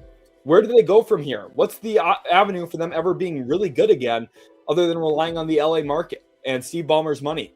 Like, there's a lot on the line tonight, and I can't emphasize enough how important this is. And it's awesome. Like, you guys clearly understand that. We've had almost 1,000 people watching for almost 2 hours. Like, you guys clearly are so excited, energetic, and optimistic about the future for your own teams. You're rooting for the best case outcomes. And for each of you specifically, I really hope that you feel satisfied by the results tonight. Whether that's a Wizards fan and maybe you didn't get pick 5 and that's all you're hoping for. Or maybe you're a Nets fan and you're really praying for that 1st or 2nd overall pick. Maybe you're a Hawks fan and you're just begging that Pelicans pick turns into gold for you, right? Whatever you are, whoever you're a fan of, like, tonight I hope goes the way that you want. It would be great for you. I'm a Mavericks fan. I'm not even that really like invested into needing the Mavs to move up. If they move up, I'll feel good about it. But as you guys know, I'm more of a fan of the league than I am of just a single individual team. I'll always have the Mavericks in my heart. You guys know that. But that's who I grew up a fan of. I'll always root for them, but not in a biased way. I hope that comes across pretty clearly too. But we're almost there. 13 minutes away. I'm so fun. I'm so fun. We're going to have everything. ITK says, you just happened to show up as I was scrolling. Somehow I never get notified. Hey, ITK, that's a great time for me to remind everyone, hit that notification bell. Make sure you have it turned on to all notifications. I upload frequently a lot of great videos, whether it's draft prospect profiles or film studies of NBA players. Like, I feel like I canvas the league in such a depth fashion that I hope a lot of you can really enjoy the content here. And it touches on pretty much all 30 NBA teams as much as I possibly can. Of course, cover draft, mock draft, trades, everything that you possibly could want in the NBA is in some form or fashion here on the channel. I'm just having so much fun. Yes, I'm going to stream the lottery. Yes, it's a draft lottery live stream. I will stream the lottery. You will be able to hear it. Appreciate you guys all so much. We are in 2 minutes going to do our final lottery simulation. I'm going to tweet out the results of that as well. 12 minutes, boys. 12 minutes. Let's go over to Twitter quick. 10 minutes away from history. Comment for some good luck. Woo! We've got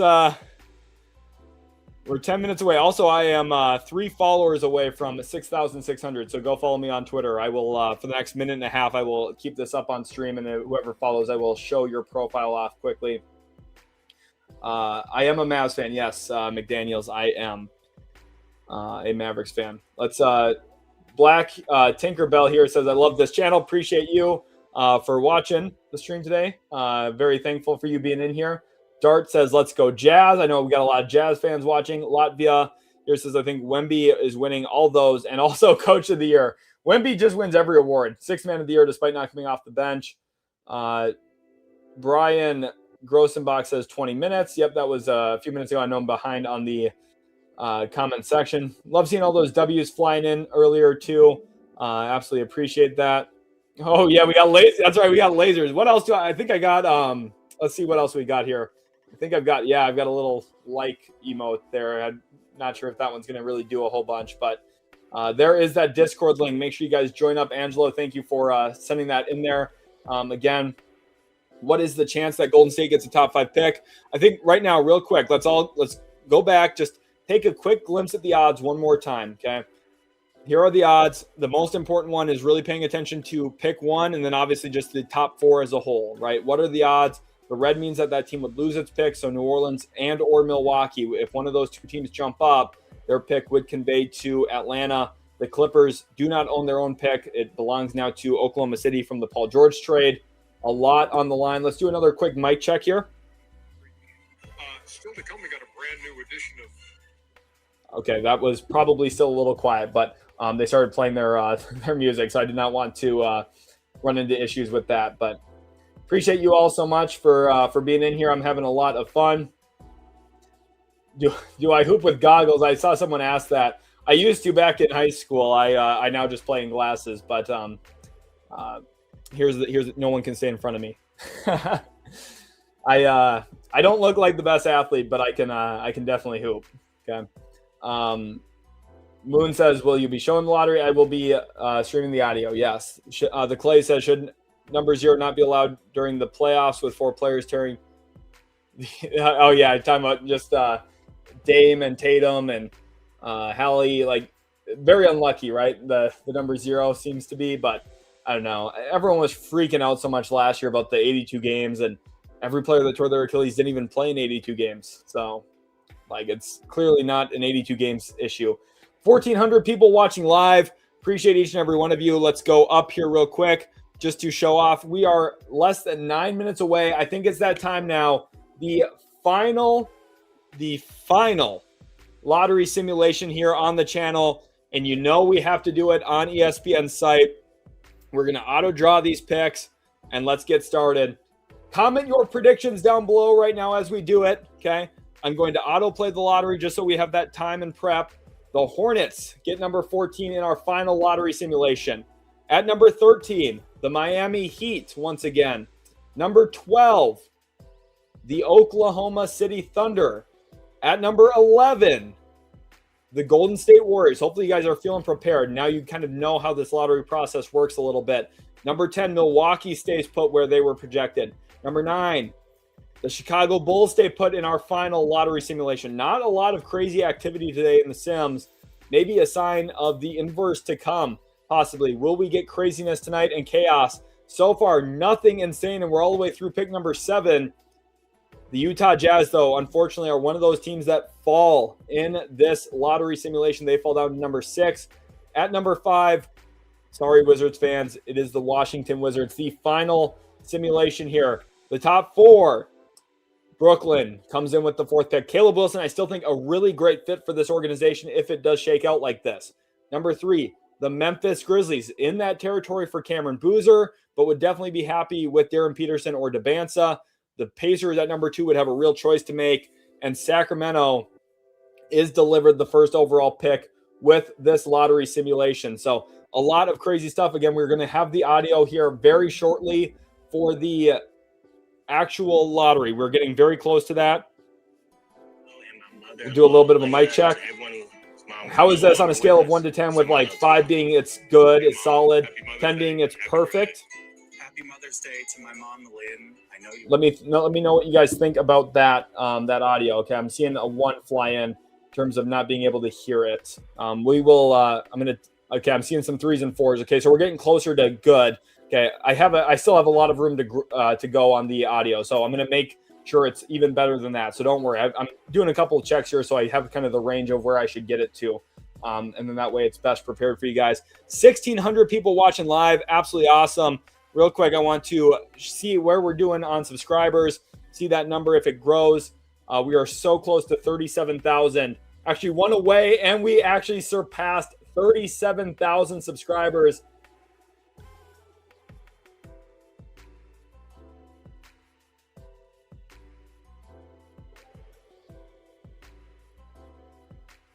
All right, a little bit of a quick internet issue. We haven't had one of those for a couple hours. My internet today has been spotty, and I swear if it gives me any issues here, I'm going to freak out.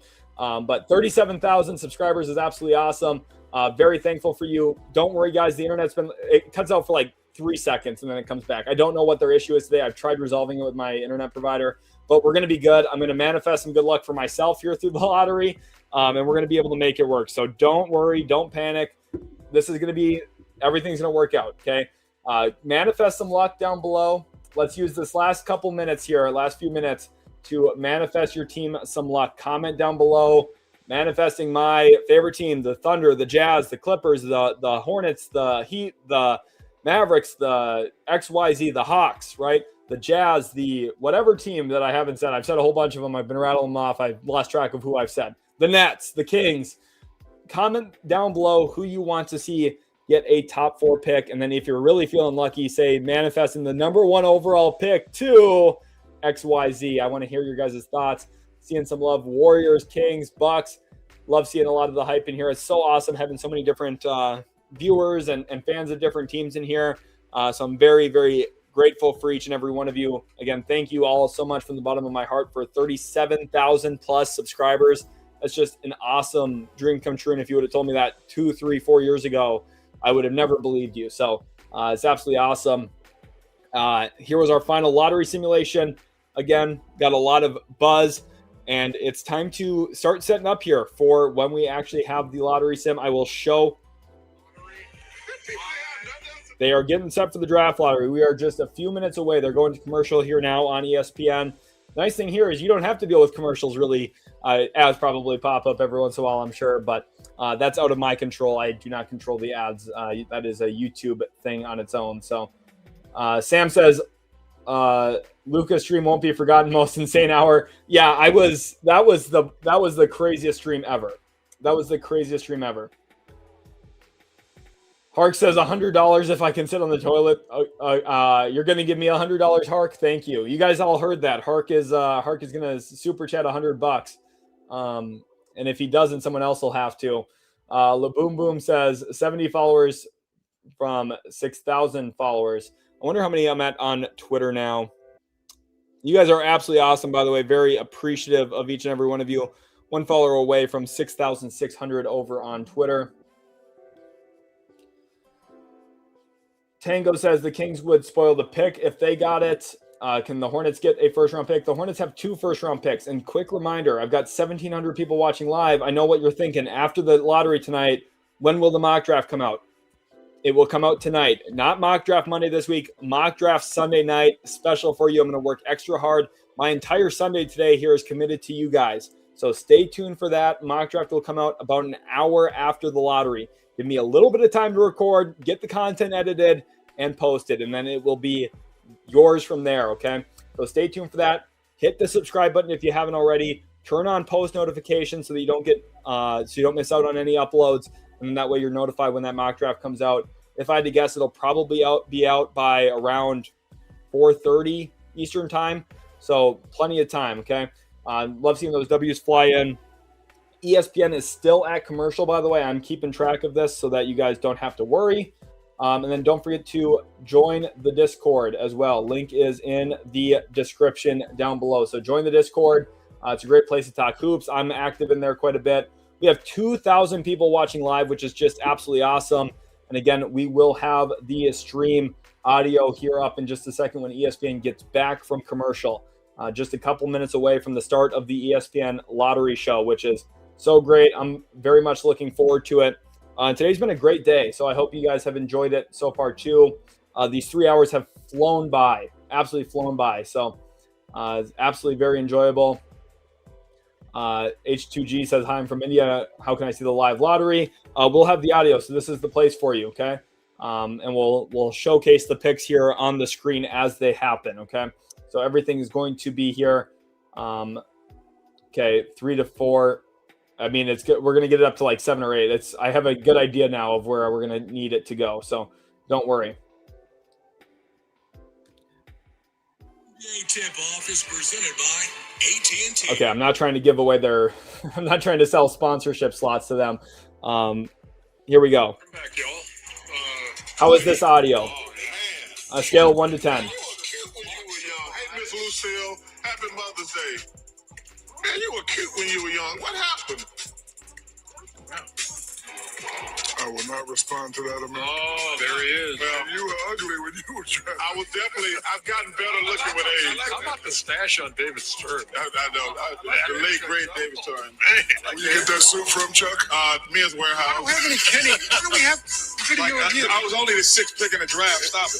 They only went to 5. They only went to 5. Washington, Indiana. They have the And there's footage of me. of landing the number 1 pick of the draft. Did you even get drafted, Kenny? Dude, come on, stop. If you had the number one pick, Kenny, who you take him this year? If you have the number one pick, who you take? If I'm a bad team, I'm taking AJ DeBosta. If I'm a really, really good team, if OKC gets it, I might go Caleb Wilson. Yeah, Come come on, on, brother. Thank What? you so much. What did he just say? What you do? I was fully expecting him to say Cameron Boozer. Yeah. I took it right off too. Very, very Go there. So it's almost I had to put out the that beta time. tapes. And of course, Terrible. It's just terrible. It's better than mine, and I'm younger than him. what this day boils down to, Kenny, Yes. is who gets the right combination of what? Ping pongs. Ping pong balls. Exactly. Ping pong balls.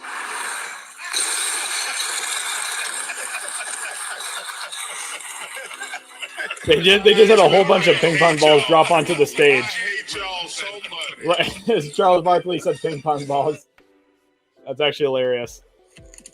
They cut to commercial. Okay, so I think right after commercial here is when they're going to go over to the actual show. Okay, but we have almost 3,000 people watching live. So everyone, please hit that like button, subscribe to the channel if you haven't already. Appreciate you guys all being in here. Remember, I have a mock draft coming out tonight, about an hour or so after the lottery. So this is going to be the place you want to be. It's going to be absolutely awesome. Love seeing all of the comments. And then don't forget, I will be updating the screen here. Let me even make a quick tweak. I'm going to even shorten my face cam a little bit so that there's just more space for you guys. So how is that? You can see a little bit clearer and a little bit better maybe. Let's see if I can even make a tweak or two here. I don't think I'll even be able to, but let's do that. That'll be good. Okay, there we go. So face cam's out of the way a little bit. Okay, everyone stay attentive here. Everyone hit that subscribe button if you haven't already. It's been absolutely awesome seeing all of the subscriptions. Brian says, no, I need my handsome stud taking up more of the screen. Oh, man. If it was up to me, I'd shrink my face all the way down to nothing. Oh, man. Absolutely crazy. But we're at 37,100 subscribers almost. It's absolutely awesome. He'll be announcing them, and I will be updating the graphic here. So you'll see on the screen, I will be able to input who has what pick. So you'll see the live selections. Yes, you'll see who has what pick as we go. Okay. So this is going to be the best place for you guys. Tyler, glad you're back. Love seeing people saying W stream. If you've enjoyed the stream today, hit W stream in the chat. That way these new viewers who are just tuning in now, that way they know to subscribe, that this is a great place to be. Some of you have been here the whole 3 hours even. So thank you for spending some of your day with me. And we are going to try to take care of this. See what's going on here. And did they just... What? Oh, here we go. NBA Draft Lottery. Here we go. The stakes for these lottery teams, Jay, they couldn't How be is the higher. audio How would you here? describe the talent that we are seeing? Well, to Bobby's point, I think it's the depth, not just the depth of star talent. We've got star talent. This is the deepest freshman class that I can remember in all my years. So there's not a lot of separation between the first pick and the 10th pick in this draft. You take a look at the second five and the best available. Keaton Wagler had 46 points in a game earlier this year for Illinois. Reminds you a lot of Tyrese Halliburton. Very good. I'm seeing There some are a lot of perfect. Good. outstanding players in this draft. So if you don't get the number one pick and get to choose between AJ DeBonta and Darren Peterson, you're still going to get a star caliber player deeper down in this draft. And look, I know according to a lot of mock drafts, right, the slate from 1 to 3 pretty much seems solidified for a lot of people between AJ DeBonta, Darren Peterson, and Cameron Boozer. But depending upon size and fit at that 2 spot, I think there's a lot of players out there with size that have the upward trajectory. And one player in particular is Caleb Wilson.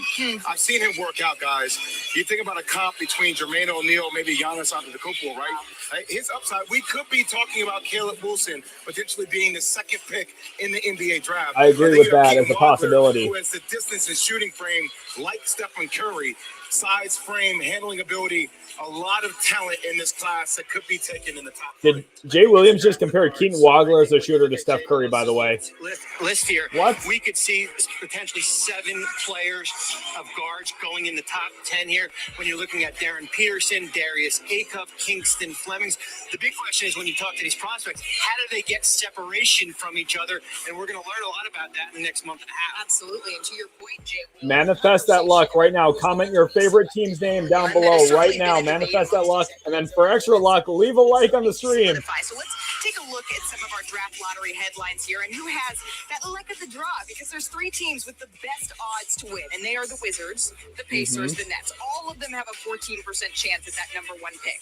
And Here's a good graphic to show what they're talking about. The odds for the top pick. 3 of the last 7 teams to win the The lottery. Hawks have a 9.8% chance. 6% chance or less. So what you're saying, my friends, is there's a chance. And speaking of chances, the Thunder, yeah, they're still in the conversation. Yeah, they continue to benefit from the 2019 Paul George trade with the Clippers. Yeah, that landed them Shea as well. And if the Pacers, welcome everyone to the stream.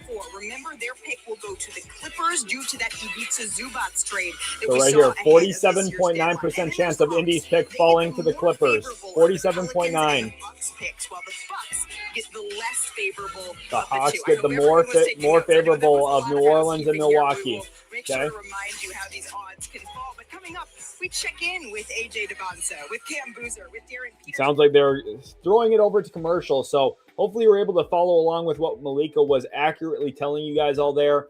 The first overall pick odds are right here on the left-hand part of the column. And then the red signifies when a team is going to possibly lose their pick or where they would lose their pick if it conveys. So for Indiana, if their pick falls outside of the top 4, which there's a legitimate chance, 47.9% chance of that happening, it would convey to the LA Clippers. The Pelicans are really an interesting spot because they owe their pick to the Hawks, but they don't owe just their pick. They actually owe the more favorable of their pick and Milwaukee's to Atlanta, and then the lesser favorable will end up with the Bucks. So keep that in mind. A lot really playing out in this situation. The Hawks are in a great spot because of that 9.8% chance combined for the first overall pick, a 10.4% chance of the second pick, so on and so forth. And then the Thunder, when there's a chance, there's a chance. And it's scary, but they have a real possibility. Remember, the Mavericks last year won the lottery with a 1.8% chance at the first overall pick. Here in this situation, they have a 1.5% chance, the Thunder do, of getting this Clippers pick. A lot of craziness that can happen. We'll see. Pressure is mounting. Pressure is building. Over 4,500 people watching live, which is absolutely awesome. I'm glad that all of you could tune in today. Make sure to leave a like on the stream if you are enjoying. And then also subscribe to the channel. This is a great place to be. Very analytically driven content. We talk about all the different possibilities throughout the year, mock drafts, which, by the way, for 4,500 people watching live right now, you might be wondering after this, okay, well, where can I see the most up-to-date mock draft? I'm telling you, this is the place to be. An hour after the lottery is done, a mock draft will be out on the channel with all of the updated order, an entire full first-round mock. It's going to be the best video you can possibly find quickly after the lottery. So stay tuned for that. Make sure you have notification bells on so that you don't miss out. Subscribe. This is, again, a great place to be. And then real quick as well, I'm just going to show off the subscriber count.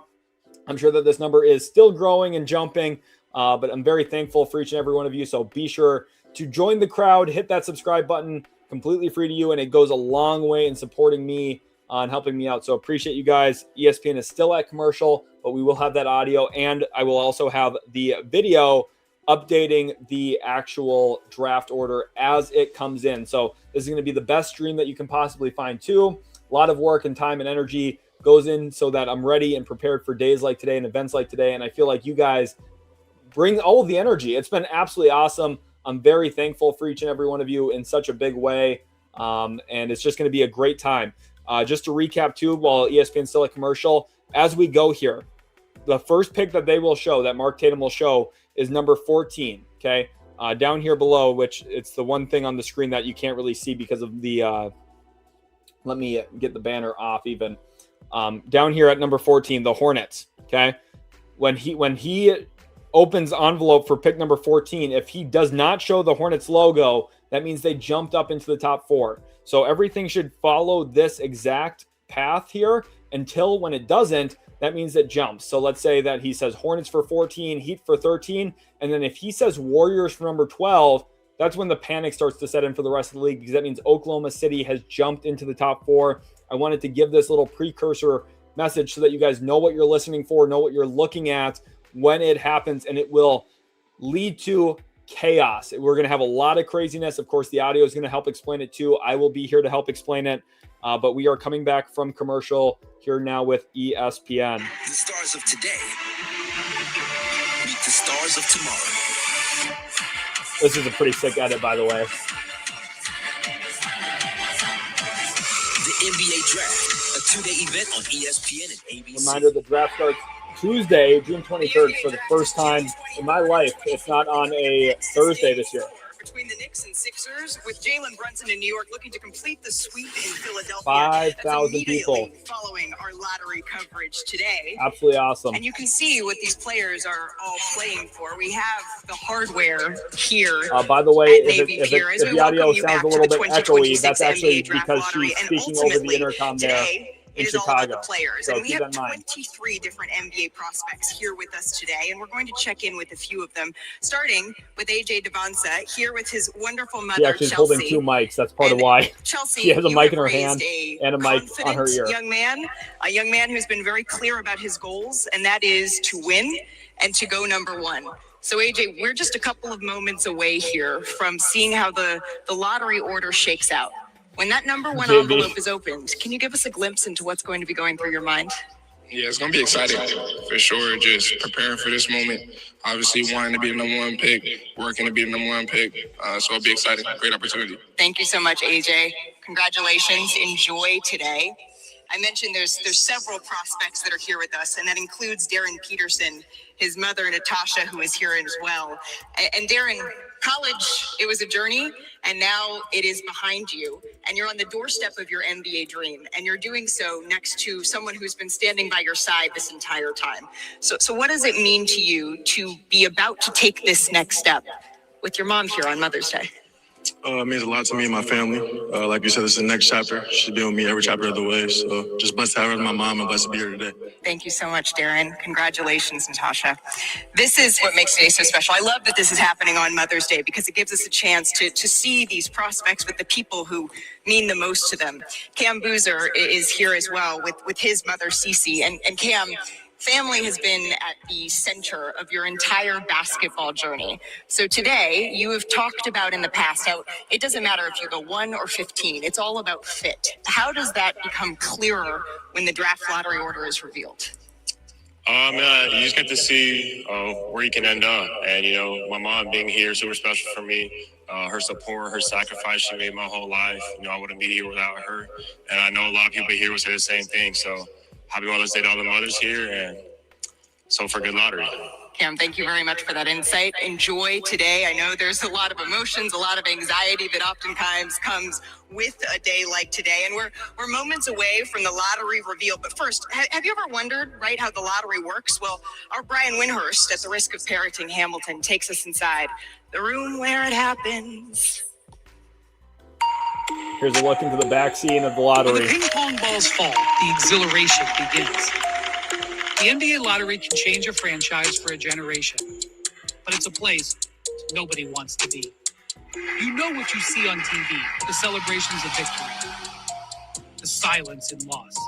The real tension is in the room where it happens, where 14 balls whir, and each of the 4 drawn pop like little spikes to the soul.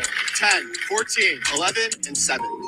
There's 1,001 possible combinations. The team's jackpots are posted on the wall. The ones with the most, the Wizards, Pacers, and Nets, have 140 precious combos this year. The Jazz and Kings have 115, and so on. Last year, the Mavs had just 18, but one magically delivered Cooper Flag. The difference between the Hornets getting Con Knippel and having their turnaround season and the Wizards and Jazz rebuilding again? One single ball. That's the margin and the stakes. This year, the prize could be the euphoria of getting a talent like AJ DeBonsa, Darren Peterson, or Cameron Boozer. A miss Or Caleb Wilson. is agony. It's the NBA lottery, but the balls fall where they may. A miss is agony. Well, the stakes, they couldn't Chilling. be higher. Thank you, Brian, for that trip From inside Brian the lottery Windhorst. room. Chilling. Now it is time to meet the representatives. They are on showing the stage reps here now. with us today. Representing Charlotte is forward Con Knipple, the 4th pick in last year's NBA draft. Miami has sent 2006 NBA champion and Hall of Famer Alonzo Mourning. Representing Oklahoma City is the 12th pick in the 2003 draft, Nick Collison. Nick Collison. Woo. Golden State has sent Larry Harris, assistant general manager and director of player personnel. And representing Milwaukee is Mallory Edens, the daughter of Bucks governor Wes Edens. Chicago has sent 3-time NBA champion and Hall of Famer Tony Kukoc. Representing Dallas, a Mavericks legend, 4-time NBA All-Star Rolando Blackman. Atlanta has sent general manager Anzi Saleh. Remember, the Atlanta Hawks won this draft 2 years ago. Zachary Representing Memphis Sachet. is 2004 NBA champion Tayshaun Prince. And here at Sacramento is general manager Scott Perry. Representing Utah is guard Keontae George. Breakout star this year for the Jazz. Brooklyn has sent Nets guard Hall of Famer Vince Carter. As for Indiana, they've sent guard TJ McConnell. Good luck charming Indy. Comment your favorite team And below to finally, manifest representing luck. Washington is 5-time NBA All-Star John Wall. John Wall. And now NBA Chief Security Officer Leon Newsom is escorting the only person here who actually knows the results of the draft lottery. Vlaska Maravkova from the accounting firm of Ernst & Young, who's delivering the sealed envelopes here to the podium. And now, my friends, it is that time. It's time to get started. Here's NBA Deputy Commissioner and Chief Operating Officer Mark Tatum, who will reveal the lottery picks for the 2026 NBA Draft. He's got so much aura walking out there. Thank you, Malika, and happy Mother's Day, everyone. Good luck to the teams. The 14th pick in the 2026 NBA Draft goes to the Charlotte Hornets. Charlotte is at 14. The 13th pick will be made by the Miami Heat. The Miami Heat stay at 13. Picking 12th in the NBA Draft will be the Oklahoma City Thunder. Remember, the Thunder, they received Sigh this of pick relief for everyone because of else. the Paul George trade in 2019. That's a huge sigh of relief. Oh my gosh. The 11th pick belongs to the Golden State Warriors. Golden State stays 11. This is matching a lot of our simulations so far. Pick number 10 will be made by the Milwaukee Bucks. Milwaukee stays at 10. Atlanta Hawks fans are pretty sad about that at the very least. The 9th pick in the NBA Draft belongs to the Dallas Mavericks. The Bulls have jumped up. That means that Chicago has jumped into the top The 4. Bulls have jumped up into the top 4 in Chicago. The 8th pick goes to the Atlanta Hawks. The Atlanta Hawks stay at pick number 8. New Orleans due to the Derek Queen trade last year. So ultimately it was 13 for last year's 23 and 8 this year. Pick number 7 will be made by the Sacramento Kings. The Grizzlies have moved up. Memphis has also jumped into the top 4. Oh my! Chicago and Memphis in the top 4. Pick 6 is the Brooklyn Nets. That's That means that devastating. Utah is going to be in the Brooklyn top 4. falls to 6. No, I'm so sorry, Brooklyn fans. The 5th pick in the NBA Draft will be made by the LA Clippers. The Clippers get the 5th pick. From the Pacers That's because of the heartbreaking Uranus for spots Indiana. trade in Oh February. no, for Which Indiana, means that hurts so The bad. top This 4 will Best case scenario for the Clippers. The Memphis Grizzlies, the Utah Jazz, and the Washington Wizards. Decided now is the order. So coming up, we will see who takes They're on that throwing it over to commercial. We're going to talk about this. Wow. Wow. Wow. We are off to the top 4 now. 6,500 people watching live. Make sure you guys leave a like and subscribe.